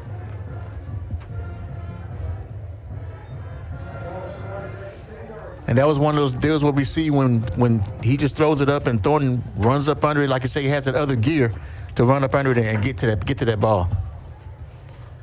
So now to hand off to Roland, goes to his right, makes the man miss in the hole, and he's into the end zone for a La Vega touchdown. Yeah, he did make a man miss there in the hole. Roland able to get through and score. That kind of puts La Vega in a place where they're starting to roll a little bit. They've been definitely missing some opportunities, and big play to Thornton. Again, I can't say enough about that kid. Very dynamic player. Great throw by the sophomore, Parr. So the extra kick by Giovanni Escada is good. And with 8:07 left in the third quarter, the score is La Vega 21, Gatesville nothing. So La Vega comes out in this third quarter with cylinders firing, and big pass play set up by the run success that Roland had. And so that's kind of what you want to see in the second half. Coach Hyde wants to see them start to kind of put some pieces together. Of course, that Gatesville is not on the same level as La Vega is. However, you want to execute plays no matter who you're playing against. You don't want to play down to any level of talent, because that doesn't set you up for success. here in this district. This district's going to be a little competitive this year. Yeah, it's going to be very competitive. And we talked yesterday. One of the keys to this game was going to be which team was going to be able to dictate pace, because La Vega likes to play fast, and Gatesville, they're more of a plotting, slow you down, grind it out type of a tempo. And right now, Gatesville's in a position to where they're going to have to do something out of character if they're going to stay in this ball game. So here's a kickoff, and it's going to be fielded at the 11-yard line. A little room for a return. Coming to the left, makes a nice little cut there. Oh, the ball's on the ground. Ball's on the ground. And Gatesville was able to fall on it. So they're going to have 1st and 10 from their own 25-yard line. We'll be interested to see if Gatesville comes out of I don't know that I would get out of character right now. Of course, it's 7 minutes or 8 minutes left to go in the third. Yeah, it's still a little too early to just get out of character, but if you don't get some points on the board here, that's going to put you in a very uncomfortable situation if you're the Hornets. Yeah, they need to score. So they come out with a pistol set, 2 tight ends, and they're going to give it to Smith, looking for somewhere to go. Nothing doing. He just meets a wall of white, as they're just a bunch of Pirates there. Leading the charge on that one is Jeremiah Jones, and they're going to lose 2 on that play. Yeah, this is the most active we've seen this La Vega defense in terms of just running to the football. Yeah, well, all of the non-district teams that La Vega has played have given them multiple sets, multiple looks on offense. We saw everything from a pistol to an I formation to power, every formation. But when you're just running one formation, pretty much, the only thing I've really seen Gatesville do basically is a very similar formation with different motion sets. So when you know that as a defense, again, if you notice, La Vega's got about 8 people 5 yards away from the line of scrimmage. So it ain't a lot of space here. Yeah, the Gatesville is running different variations, but they're all coming off of a double tight. The only question is, how many backs are going to be in the backfield. And, so when you're not spreading the defense out by formation, you really just, by design, making sure that there's not a whole lot of holes there. But Smith finds a hole there, and he breaks a tackle, and he's out to the 40-yard line. He's finally brought down near midfield. Tackle made by Amir Gibson. Big pickup there for the running back, Rayshawn Smith for Gatesville, and they have life. Yeah, I mean they're plodding along, and he got some space there. The hole was there, and I think this is somewhat their strategy. They just want to keep doing this these quick runs and powers. Here's another little give to Smith going to the left, finds room. He's in the Vega backfield once again, close to a first down before he's finally brought down from behind by Caden Rowland. And they're gonna mark him real close. No, they're gonna say he's about a yard short. So it's gonna be 2nd and 1 for Gatesville, and they're in La Vega territory at the La Vega 42-yard line. So yeah, they're doing these power sets and a cloud of dust and see what happens. Yeah, once again, same set here in the pistol, and Smith to the left again, has the first down, still on his feet, into the backfield once again. Finally brought down at the 25-yard line by Mark Horn-Willis.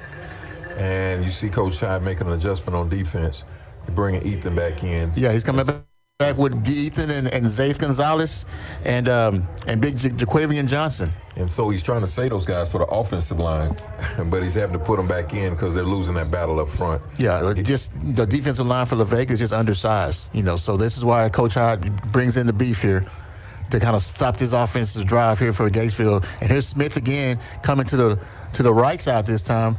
Another tackle there for Caden Rowland. Looks like Warren Richardson Jr. lost his hat on that play. He had to sit this one out. He's going to be subbed in by Craig Bradley. But yeah, you see the difference. What we saw early in this drive, these Gatesville, these big linemen, they were able to just open up holes. And Smith, not the quickest back in the world, but strong runner, very strong runner, and a downhill type of running back. he's kind of like Derrick Henry without the speed, right? Yeah, I'm giving him a lot of props. He's got a lot of carries. And he's a workhorse. And here's another carry to him. Coming in the middle, makes contact, falling forward as he has done all night. That tackle there made by Johnny Hammond, and that's going to be a pickup of about 3 yards there. It's going to be a 3rd and 7. And I imagine that Gatesville is in 2-down territory here. Yeah. I would agree with that. Although they are in field goal range. That's not going to do you a whole lot when you're down 21-0. I wouldn't be playing for field goals. Yeah, right now, with 4:49 on remaining and counting. But I guess this 3rd down is going to determine that. So here's the inverted wishbone again. They're going to give it to Smith. He cuts to the middle. He is stacked up by big Jaquavian Johnson, the sophomore boy. He it's up space, doesn't he? Yeah, he does. So now that changes this 4-down territory. Very interesting call here for Gatesville. And they're sending in receivers. Yeah, they're not bringing in a kicker. So they're going to go for it here. It's going to be a 4th and 7 from the Vega 20-yard line. And let's see what the call is, because once again, this is not a passing team. 10 seconds left. They're still in the huddle. They finally break and come to the line. Double tights again. No, now they're running everybody over to the right side. They had to call a timeout that time. Yeah, we sending four guys in motion. I was like, oh my goodness, what is this about to be? Well, he was trying to make an adjustment because the time was running out. So instead of them doing the multiple sets, he tried to send them all in motion, try to get that play off. But it was not enough time. They would end up losing 5 yards and really being out of contention. Right now, with 3:57 left to go in this 3rd period, we got a 3rd and 4. Gatesville driving. No, this is actually 4th and 6. 4th and 6, I'm sorry. Yeah, 4th and 6. Okay, yeah, 4th and 6, and Gatesville driving. Big play here. And let's see if Coach Hyde elects to keep his three biggins in here on defense. And yeah, coming back with the big line to counter the Gatesville line. With 4th and 6, you can legitimately get away with another handoff to Smith if he can break one. They send 2 receivers to the left, and now they're sending everybody in motion to put the power to the right side. Now Phillips comes in motion as well. Nobody on the left side. Keaton rolls out, and wide open on the other side. The pass is caught by John Davison. The tight end just kind of snuck out. They had everybody coming with power on the right side of the formation, and nobody was on the left after Phillips vacated going in motion. And they just snuck the tight end out. He was by himself, wide open in the left side flat. Good play call. Very good play call. Very well executed by Gatesville.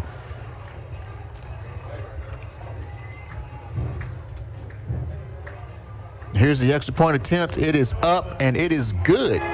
And the Hornets got a flag on the play. It was offsides by LaVega. Offsides by LaVega, so that's declined. Yeah, declined. So the Hornets showing signs of life here in the 3rd quarter. 3:49 left to go in the 3rd. Great play call. Kind of set up. They were able to move the ball, get the ball over into LaVega territory, and really, LaVega was trying to sub some guys, get some rest on that line.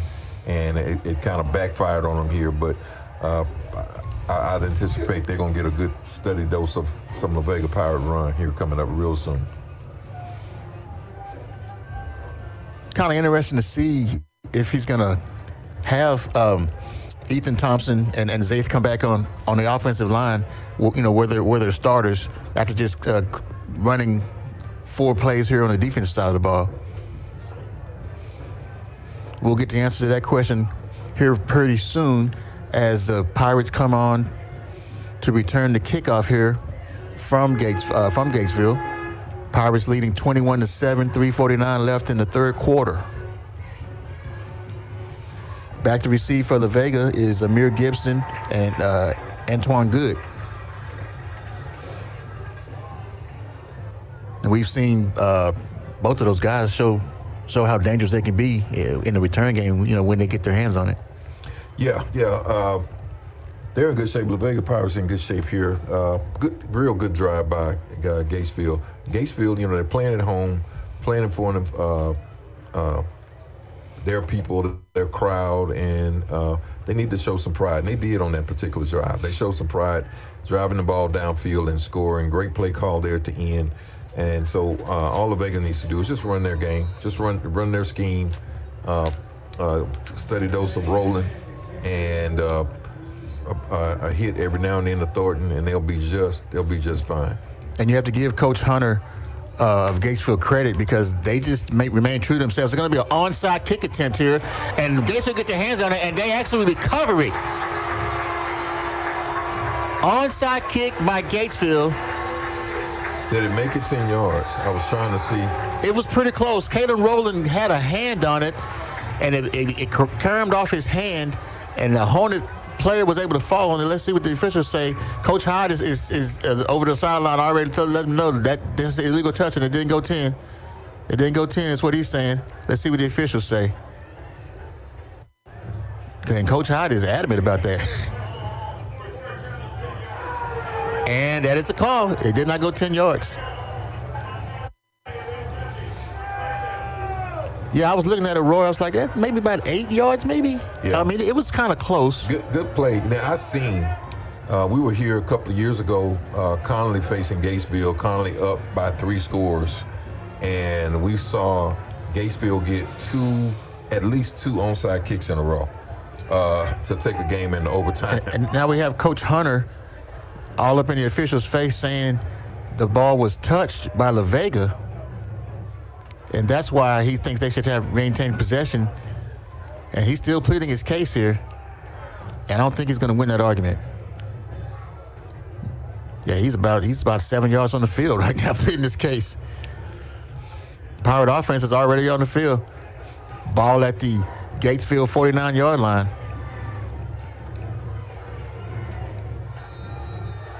So the Pirates come out with 3 receivers on the right. Rowland, the lone running back. They're going to bring Jackson in motion. And here's a snap by goes to Parr. They're going to hand it off to Raekwon Kennedy. He's dropped in the backfield. Maybe back. Nope. He's going to. Yes, 2-yard loss there by Kennedy. Yeah, Hornets all in the backfield on that one. Yeah, Gatesville's fired up right now, and they made some plays. And one thing about it, good plays tend to lead to other good plays, and they're looking to try to make a stop here. If they can stop La Vega and get the ball back, maybe they can score again and make this a ball game. Bryson Rowland comes back into the game, and here's a flag here. Yeah, there's a false start on Marcus Tasby. So that's going to back the Pirates up 5 yards. It's going to lead to a 2nd and 17 for La Vega.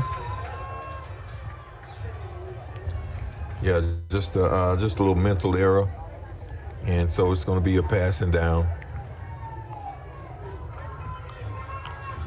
So the Pirates come out with 2 receivers split out wide to the right. Rowland in the backfield by himself. Parr back to pass, has a man. Why? Oh, man, got behind the secondary, and that pass is caught. Is that Jamarcus? No, that's going to be, Elbert Jones. Nice catch there by Elbert Jones. Huge play. And we've seen Parr throw some pretty passes tonight. Yeah. Vega really just showing some speed at that receiver position. And very good play. I mean, this sophomore for La Vega Parr he's showing a lot of maturity, hanging in the pocket. There was pressure all around him on that play. So that puts the ball at the 10-yard line. La Vega takes a snap. Parr giving to Rowland, coming to his left, hitting the backfield, shakes the tackle off, picks up about 2 on that run.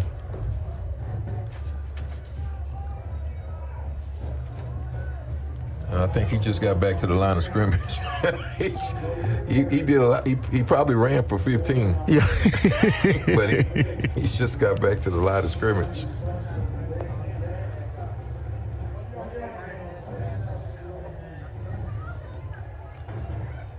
So 1:51 left to go here in this third period. Let's see what Parr comes out with. He has two receivers to the left. He fakes the handoff, looking for Thornton on the corner route, has pressure. Now he's scrambling, coming out to his left, crossing 10, got the 5, and he's going to be hit down at the 2-yard line. But there is a flag. Yeah, it's a penalty. And now there's another flag. There's three flags on the field right now, Roy. The first flag was the defender. The offensive lineman catches the defender on a chase, and you can't do those turn back, those crack back blocks anymore. And that was the first one. The other flag looked almost like he was throwing it against the Gatesfield sideline. Yeah, because it came out really late, and it's very near to the Gatesfield bench. So we'll see how they sort all this out here.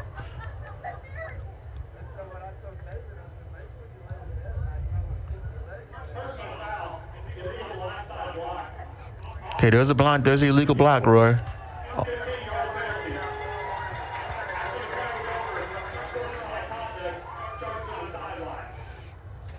So that was against the Gatesfield sideline. Yeah, they gave him a sideline warning there. So was it a warning? I think it said. I thought I heard him say warning. Let's see how they mark it off, because the La Vega penalty would be 15 yards. Nobody's stepping off anything right now.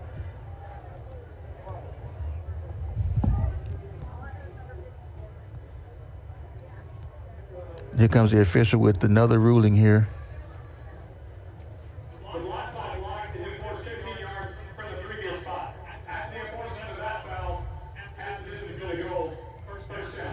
So it was not a warning. It was actually a penalty on Gatesfield. So they're going to mark off 15 for La Vega's penalty, and then it's going to be half the distance to the goal line. Yep. That would put them back around. So there had to 12. be that third flag had to be some type of a roughing penalty or something. No, it was unsportsmanlike. That's unsportsmanlike. It's a dead ball penalty. That's going to put them around the 12. Let's see. 12-yard line.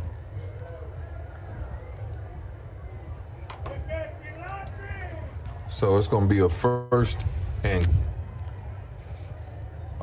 goal from. No, it can't be a first. No, it's not first and goal. So they can still get a first down around the 2. Yes.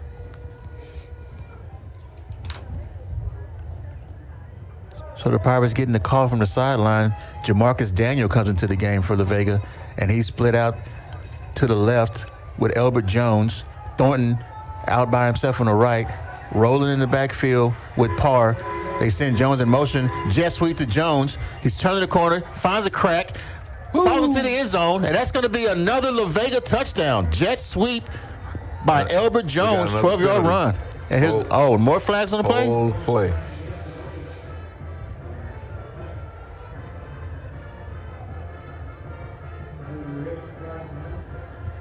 Let's see what the call is on. It's against. It's going to be against La Vega. Is it unsportsmanlike?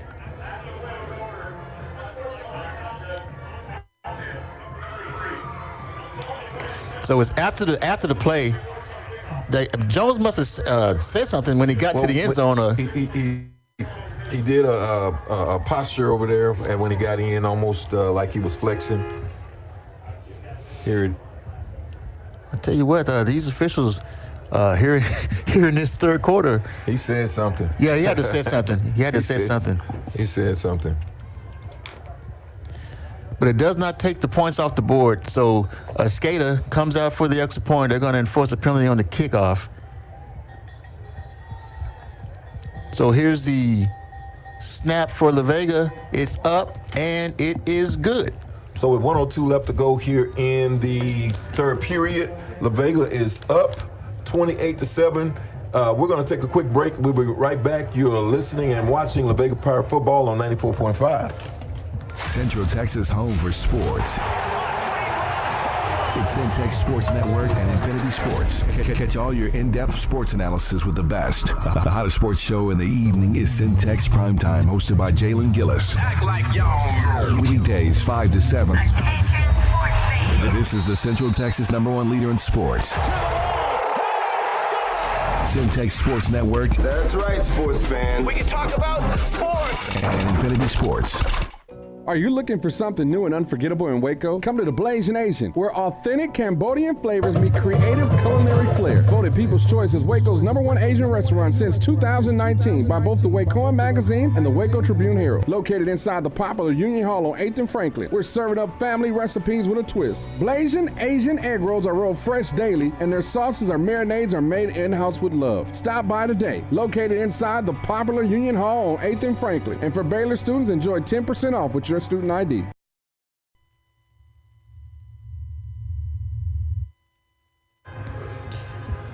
We are back here at McCamey Stadium in Gatesville, Texas, where the Pirates are leading the Hornets 28-7. 1:02 left to go in the third quarter as La Vega is getting ready to kick the ball off. And this is going to be Giovanni Escada. Here's the kick. Kind of a knuckleballer that bounces near the 25-yard line, and it's going to be a nice return here for Gatesville. This is going to be brought back by Grady Keaton, and he gets the ball. I think he got into the Vega territory. They're going to mark it here around midfield, and they're going to put it out there. They're going to give him nice little return yardage here.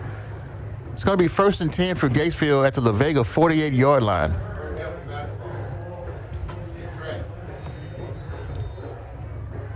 The Hornets were able to use their powered running game to push the ball all the way out to the Vega 20, and then they came with a nice little throwback pass. So let's see if they continue to employ that here. They're coming out again with the double tight pistol set. They give it to Smith. Has a little hole, breaks through. He's out in the secondary. He's out to the 20, to the 15, to the 10, to the 5. Dragged down at the 1-yard line. Finally drugged down, and that was Antoine Good that had to chase him down. Big play. Big play by the big back for Gatesville. And well, like I said, once again, not the fastest guy in the world, but definitely not the slowest.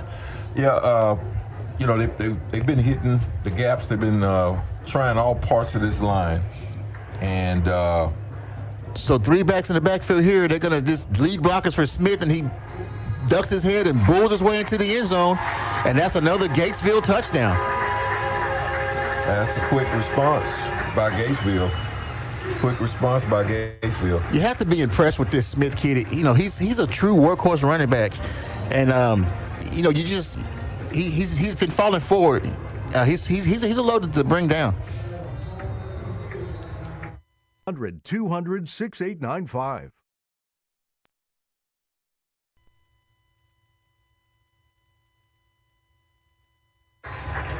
Yeah, they've been pushing this La Vega defensive line, leaning on them the entire game.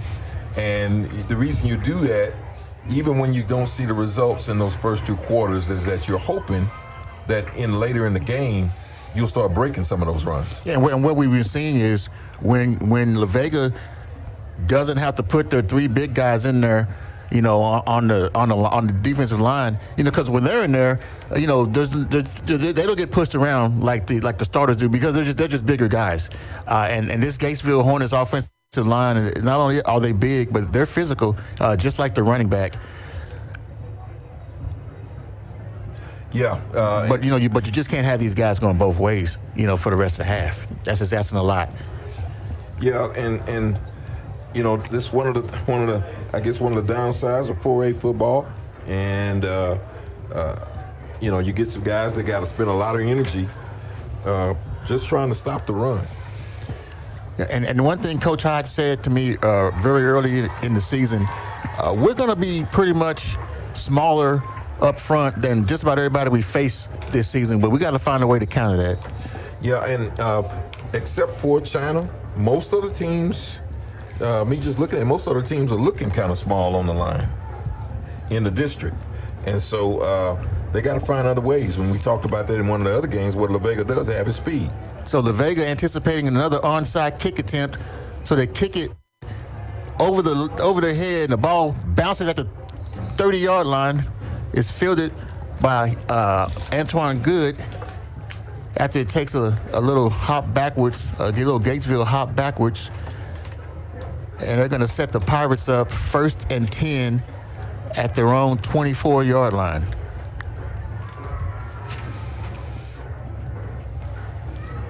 Yeah, the officials trying to determine exactly where it went out of bounds. They're going to put it at the 23. So the Vega will come out 1st and 10 at their own 23-yard line. 18 seconds left to go here in the third quarter.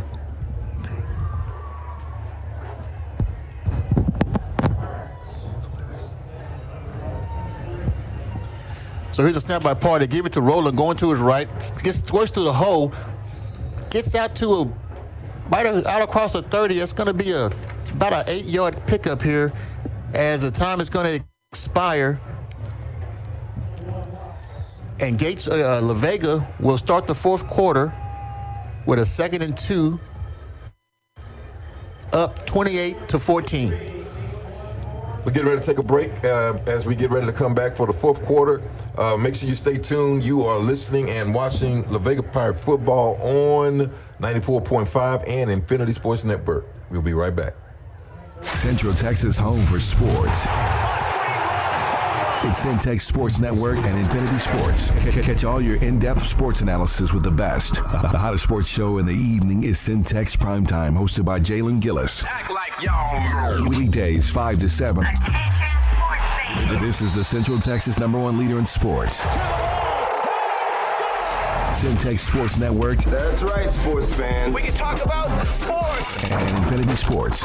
It's the family feels for me. The banana pudding peach cobbler make you want to holler. For me, it's the candy yams, mac and cheese, beef tips, pork tips and rice, collard greens. It's a sweet potato pie, sweetie. Fried chicken you've been missing, the lemon sweet tea dressing on Sundays when you all dressed up. Chest pie, buttermilk, and pound cake. Cornbread with butter just dripping, always fresh baked. If you need Southern style, soul food, home cooked meals that you can feel. Chicken and dumplings, chicken pot pie, 719 South 11th Street. Come on by. And we are back to the action here.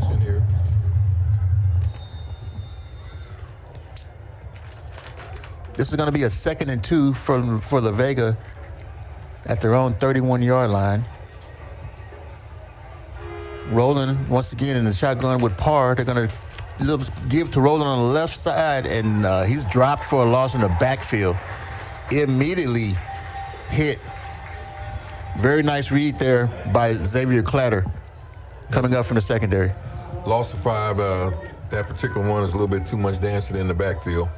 And when you're in a tight game like this, sometimes the 2 or 3 yard gain is good enough. So instead of it being a 3rd and 3, now it's a 3rd and 7.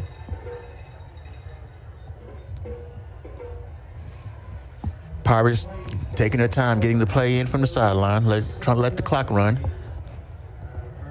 Definitely the way you want to play this. Now we're going to have a timeout called by Gatesville. So with 11-12 left to play in the game, La Vega is up 28-14.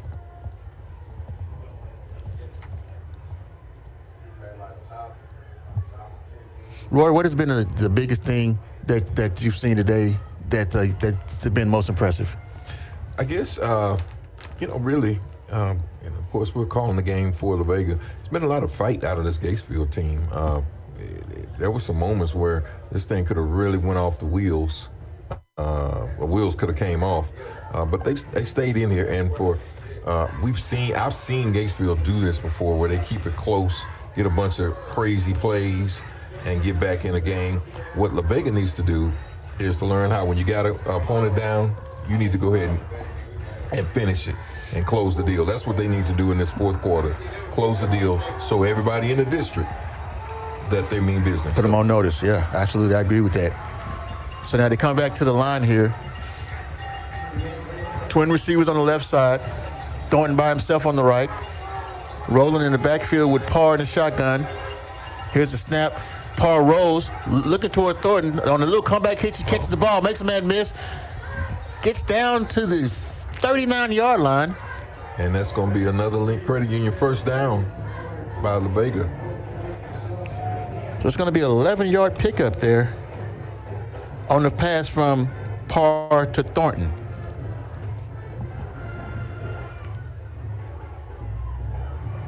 So they're moving the chains. This time, Vega comes out with trips to the right. Thornton by himself on the left. Now they send Jackson in motion. Parr gets a snap. Handoff to Rowland. Makes a man miss. No, now he's hustling around. He's off to the races, to the 50, to the 40, 35, 30, 25. Finally knocked out of bounds around the 20-yard line. And that's what you want to do if you're Vega. Yeah, when he made that first guy miss and got to the outside on the edge, it turned into a foot race. And he accelerates so quickly. I mean, it's like the guy was with him, and then all of a sudden he wasn't. Coach Hyde is after this referee for something. I don't know what happened at the end of that play. Maybe hit out of bounds? I don't know, because it was on the far sideline. I didn't see anything malicious on that play.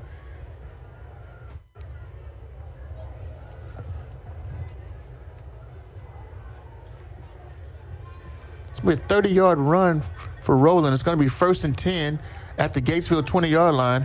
And they fake the handoff to Rowland. They throw it to the far side. It's caught by Thornton, but he steps out of bounds.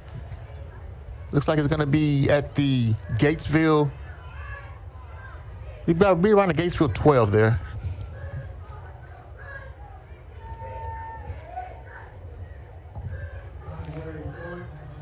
So it's going to be a pickup of 7 yards on the pass play.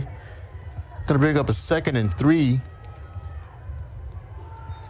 Pirates send Jackson in motion, sets up at the wingback position, and they're going to hand it to Rowland going that way, trying to get to a hole, but that hole kind of closed pretty quickly on him. It was there, and then it wasn't. Still, I think it was good enough to pick up a yard. Let's see where they spot him here. They're going to say no gain.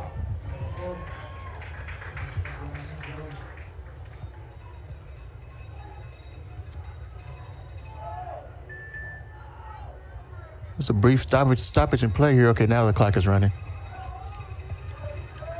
So the Pirates come out 3rd and 3, trips to the right.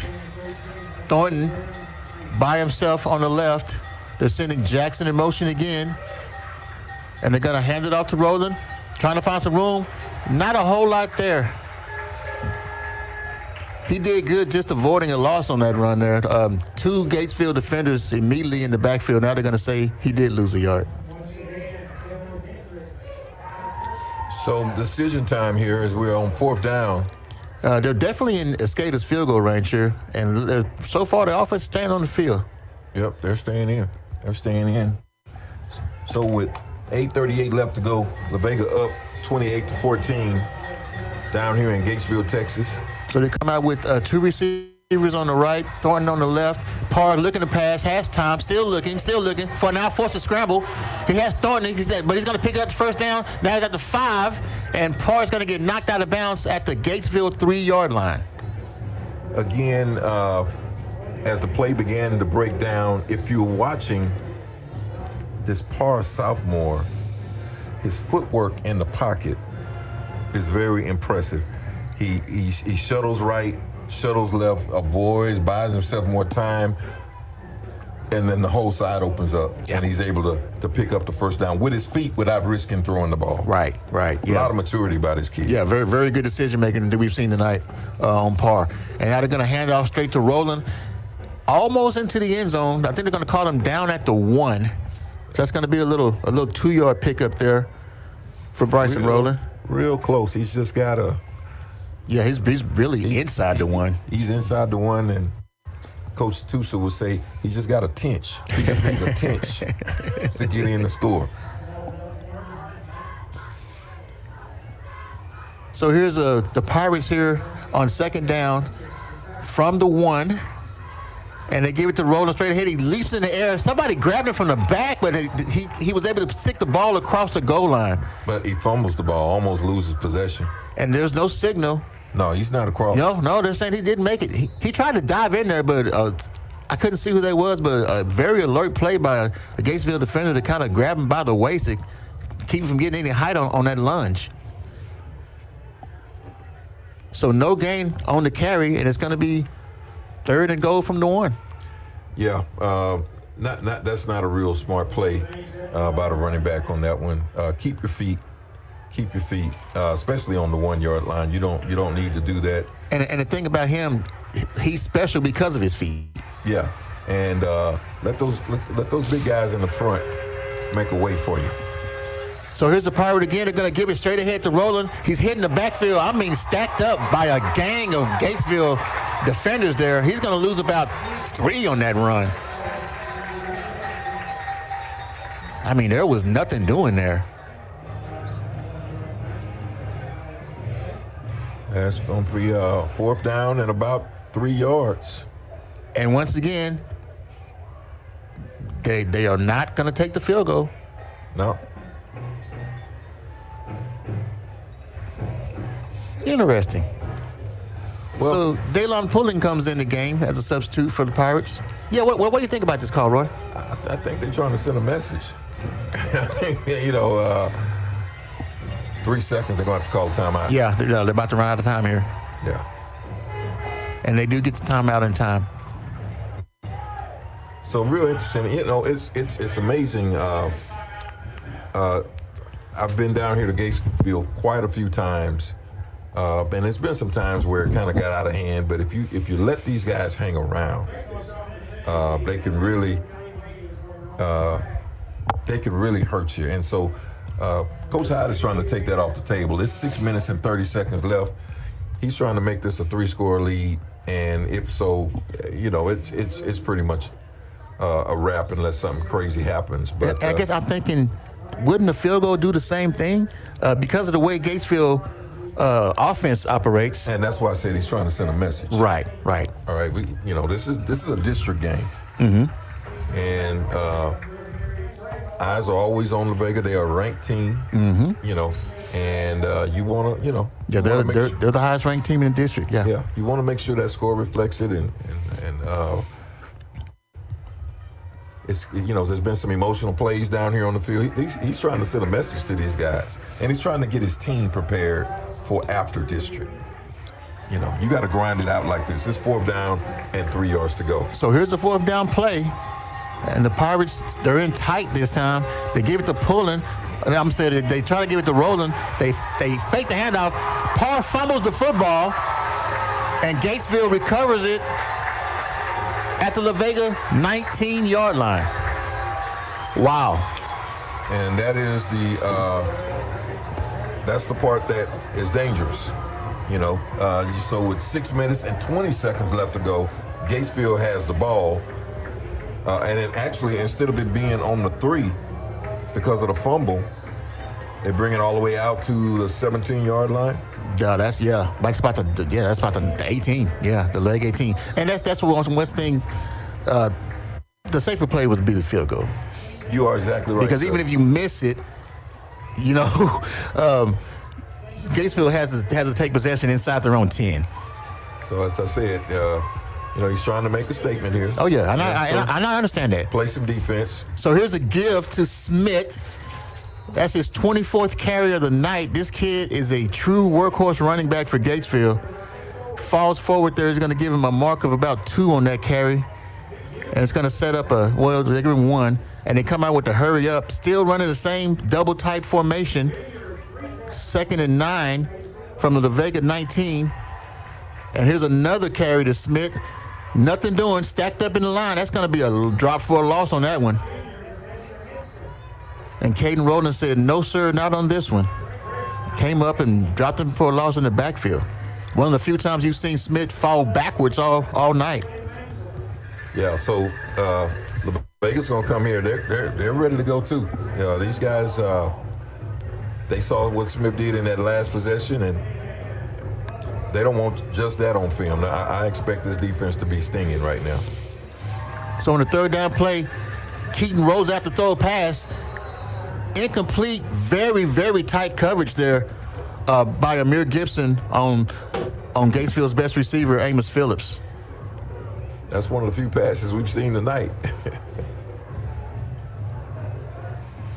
And of course, the fact that it's 5:16 on the clock and you're down 2 touchdowns, that kind of dictates that you have to, throw more passes than you've been throwing tonight. Having to play with a sense of urgency here. So on 4th down and 9, inside the La Vega 20. Gatesville keeps the offense on the field. Double tight. It's going to be another pass. They're looking for Phillips over here on the left side. And it's incomplete. Knocked away once again. Great coverage by Amir Gibson. That was a 50-50 ball, man on man there. Yeah, and really, you want to just get it up in the air. If you're Gatesville, you want to give your receiver a chance to try to make a play. Yeah, I think at one point both of those guys had their hand on the ball at the same time, and Gibson was able to kind of wrangle it away there. Very good defensive play there. Back-to-back plays by Amir Gibson. So with 5:10 left to play in the game, La Vega will put their offense back on the field at the Gatesville 19-yard line. The Pirates come out with twins to the right, Thornton up top by himself, Kennedy and Rowland in the backfield. This is going to be a handoff to Kennedy. Rowland, the lead blocker, opens up a hole. Kennedy breaks free, and he's in the end zone. Touchdown, La Vega. And that's the knockout blow you were talking about, Roy. Yeah, and you want to make sure when you're in these district matchups that the next team that watches this film knows that you're not soft, and that's why you go for it on fourth and goal, really, because they could have kicked the field goal. Yeah, but they didn't want to kick the field goal. Yeah, like you said, send a message. Yeah, let everybody know that we're the team to beat in this district. I definitely understand the sentiment there. So Escada comes on for the extra point. It's up and it's good. So with 5:03 left to play in the game, La Vega takes a commanding lead, 35-14 here in Gatesville. And we saw in that touchdown run by Kennedy, another thing that Bryson Rowland is good at, he can also block. Yeah, and La Vega, this score, 35-14, it's starting to move up a little bit, but La Vega missed a lot of opportunities to put points on the board. They did. I agree with that. Big props to Gatesville for playing as hard as they could. They tried to make a run here in the fourth quarter, but nobody came into this game expecting La Vega to lose to Gatesville or for even to be very close. And so they're executing now, and to be on to the next game. 5:03 left to go here. Let me thank everybody for tuning in and think all of our sponsors. We still got a lot of time left in this game.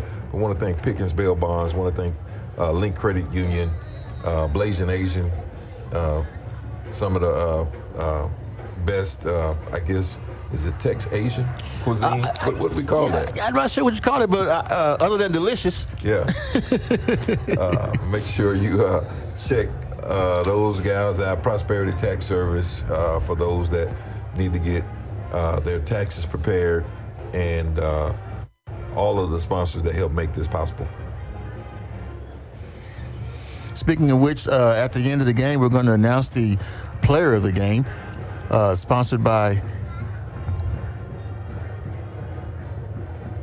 MR Professional Heating and Cooling Services.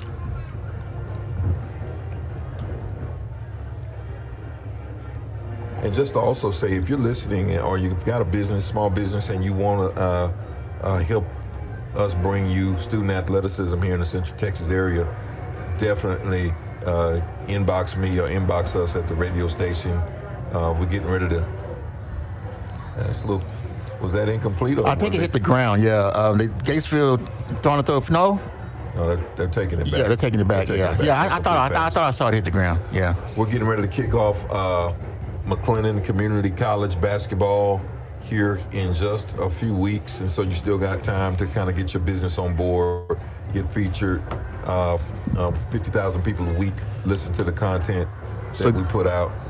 Incomplete pass. Yes, Gatesville came out with trips to the left, and then they threw to the running back on that same side, but it was sailed over his head, an incomplete pass. And like I say, this is not their forte. If you want to beat Gatesville, you have to get out on them early, which is exactly what La Vega did, because the way that their style of play, it's tough for them to come from behind. Yeah.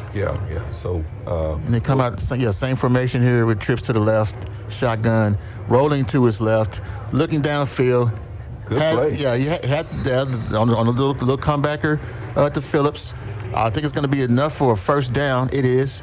Yeah, a little dig route. Hey, that's a good play. Yeah, very nice play. They needed that play on some of those fourth fives that they were doing. Yeah, exactly. So they get a first down. Ball is out to their 35-yard line. Dangerous. Oh, man, very dangerous. They came out with the trip formation to the right this time, and they tried to get a little swing route to the running back on that side, but he kind of threw it in the traffic there. Well, you have to be careful when you're running those swings. That running back has to be in front of you. Right. Otherwise, you're throwing a lateral. Absolutely. Yeah, good point. So it was an incomplete pass, but they called La Vega for offside, so Gatesville picks up 5 free yards here to make it a 1st and 5 from their own 41-yard line. Same formation as last time, trips to the right. Quick hitter, too high off the hands of Phillips. It was just a little hitch route, and he just got a little too much air up under that. So it's going to be 2nd and 5 with 4:26 left to play in the game.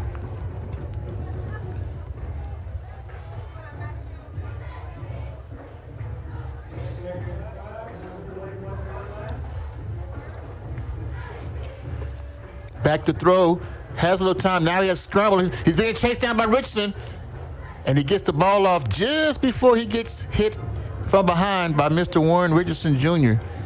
And we know he's one of the saltier players on that La Vega defense. Yeah, it's only 4:17 left to go here in Gatesville. This is still good for Gatesville. They need to pick up some ways to have some other wrinkles. So they come out with the trips to the left this time. Keaton rolls to the left, has time. Another little comeback route here was another catch for Phillips. It's going to be enough for a first down. And we were looking for Phillips to get a lot of targets in this game. Didn't happen that way. Yeah, well, he's their leading receiver, but it's like I said, they're throwing the ball. That's just not what they do.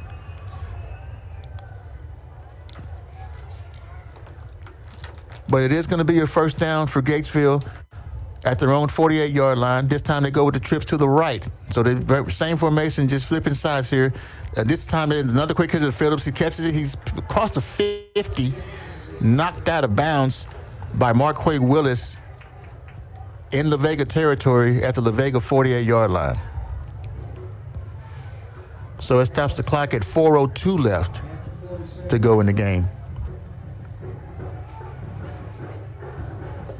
And Gatesville swing that trip formation back to the right, to the left this time. Smith back in at running back. Keaton looking to throw, drops back, but it's gonna be a sack. Ran right into Caden Rowland right there in the middle of the field. No, they're gonna call it a scramble, so it's gonna be a little pickup of 1 there. 3:49 and the clock is moving, coming to the end of the game. It's been an interesting game. I could have seen, it definitely was not La Vega's. And then, Keaton dropped back the pass, and this time dropped for a huge loss by, guess who? Caden Rowland. Wasn't La Vega's best game that I've seen them play. However, as I said, give some credit to Gatesville for not laying down for them, and so there's a lot of room. It's going to be lit up this week, Coach Hyde. It's going to be lit up because he's not going to be happy with it. Some might say he wouldn't be happy with 65-0. He's going to find something that you could have done better. Yeah, absolutely. So, but definitely, they're trying to put some of these pieces together. I'm trying to think, who do they have on the schedule next?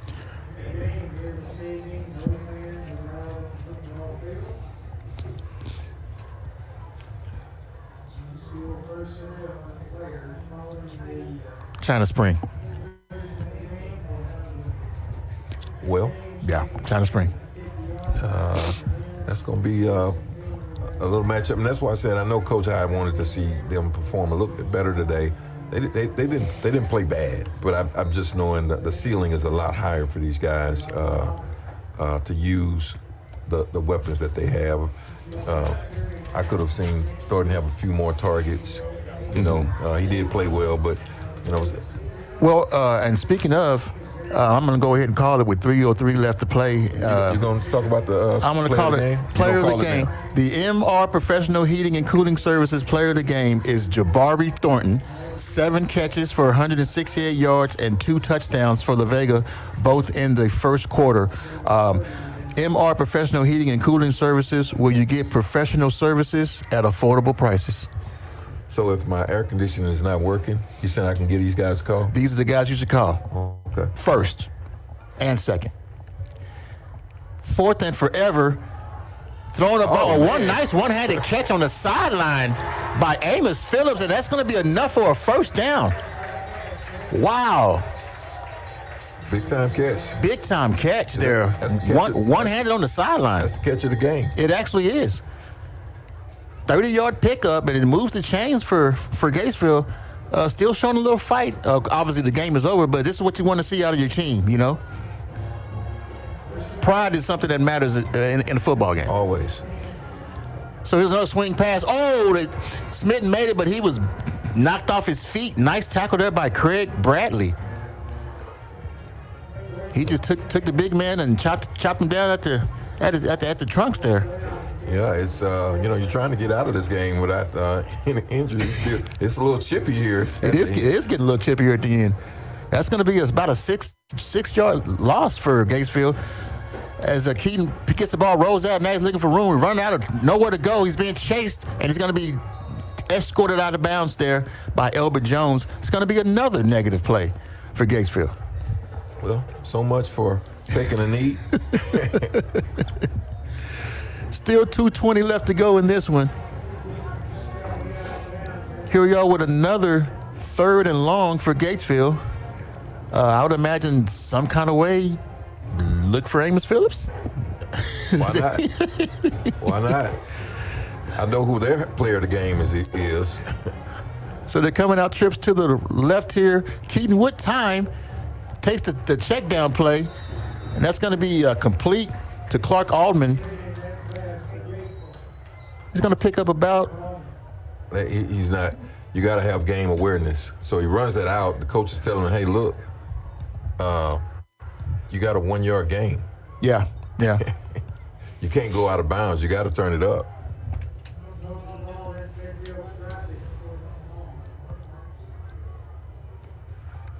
So here's a 4th down play here for Gatesville at the 50-yard line.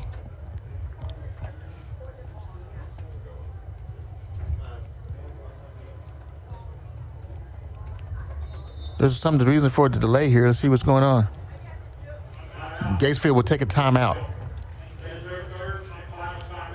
So 2:13 remaining in the game. La Vega up 35-14 here in the District 12 4A Division II opener. Yeah. Well, I guess the goal always is first to win, and then check that box, and then try to get better. Right. And try to get better. So next week, China Spring, I need to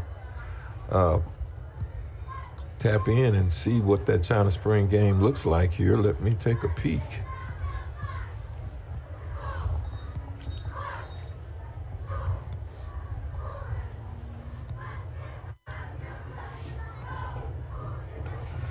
Looks like China Spring is down to Conley. Yeah, they were trailing in the first half, 12-7. Wow, Conley's up by 3 points with 41 seconds left to go in this game. Okay. And that will be a big W for China Spring if they're able to pull that off. I'm talking about it'll be a big W for Conley. Well, Conley is ranked in the top 25. They are, but over the last 4 years, ever since Conley beats them in a thriller there with Kevin Gaither, China Spring's been owning Conley. They didn't own Conley, but even with all the 5 stars that Conley had last year, and so kind of had the number. Yeah. They have, and so this will be big for them. This will be big for Conley. It's definitely in confidence. So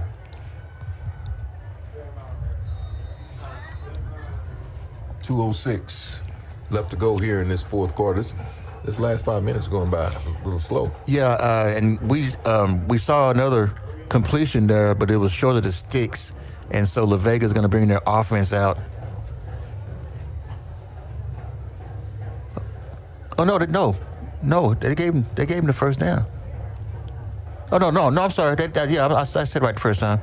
It's going to be a handout to Raekwon Kennedy, and he picks up 2 yards. As La Vega will just kind of run the clock out now. Jaden Hernandez in at quarterback. Kennedy is the running back. You got James the Great and Eric Davis as the wide receivers. Cade Balch also in there. Mop-up duty here for the Pirates. 2nd and 8. And they fake the handoff to Kennedy. Hernandez keeps it, breaks a tackle, gets all the way off. He gets across to the 45-yard line near the 50. That's going to be a first down for La Vega. And that's the one thing that we just saw in that play. That's the one thing that Courtney Parr needs to work on is that RPO. Yeah. He doesn't do that well, but he's a sophomore. Right. Know? And so the things that he does do well, his awareness in the pocket, he's able to shuffle left and right, that footwork. I didn't say to be a criticism. No. I get it. Because he's played very well this season. If he starts doing the RP, if he starts running that well, by the time he's a senior, man, he'll be a 4-star. He'll be a weapon. Absolutely. He'll be a 4-star. Yes, absolutely. So now they'll just take a knee here as we go under 30 seconds here remaining in the game. Yeah, by the time Courtney Parr is a senior, he's gonna be hard to deal with. And that's gonna be the last play of the game as we get under 10 seconds. And the final from this one is going to be La Vega 35, Gatesville 14. And this is definitely the way that you want to start off district if you're La Vega. Yeah. Great game here tonight. We're going to take a quick break. We're going to come back here after a quick break and give you the final results. You are listening to La Vega Pirate Football here on 94.5 and Infinity Sports Network. We'll be right back.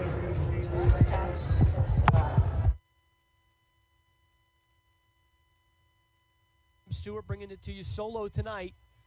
Jackson Posey will be back next week. We will all be back next week for the Cougs in Belmead, taking on the La Vega Pirates at Will Williams Stadium. And Conley will head home to face Robinson.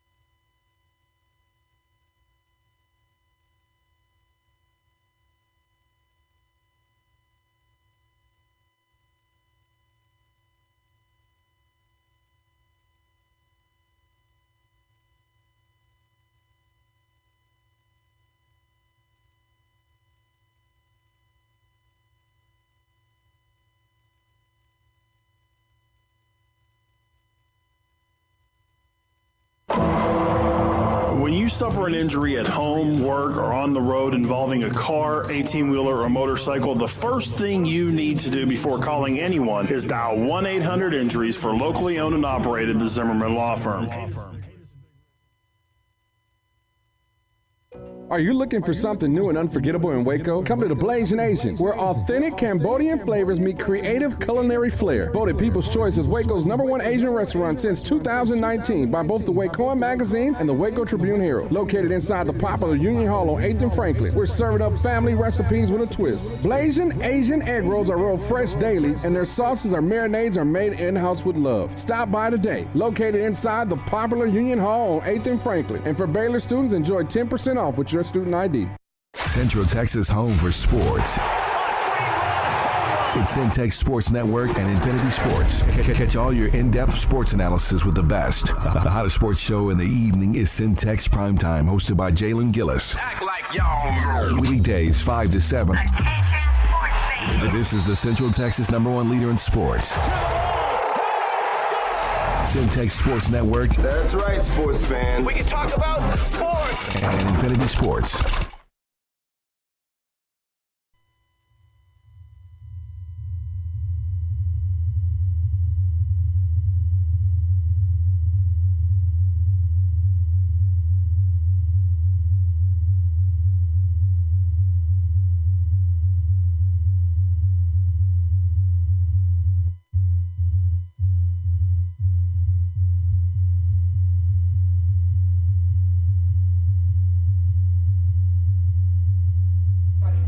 So we're back here at the post, and the Vega final here tonight. The Vega 35-14. Cedric, we got some stats. Yeah, we actually do.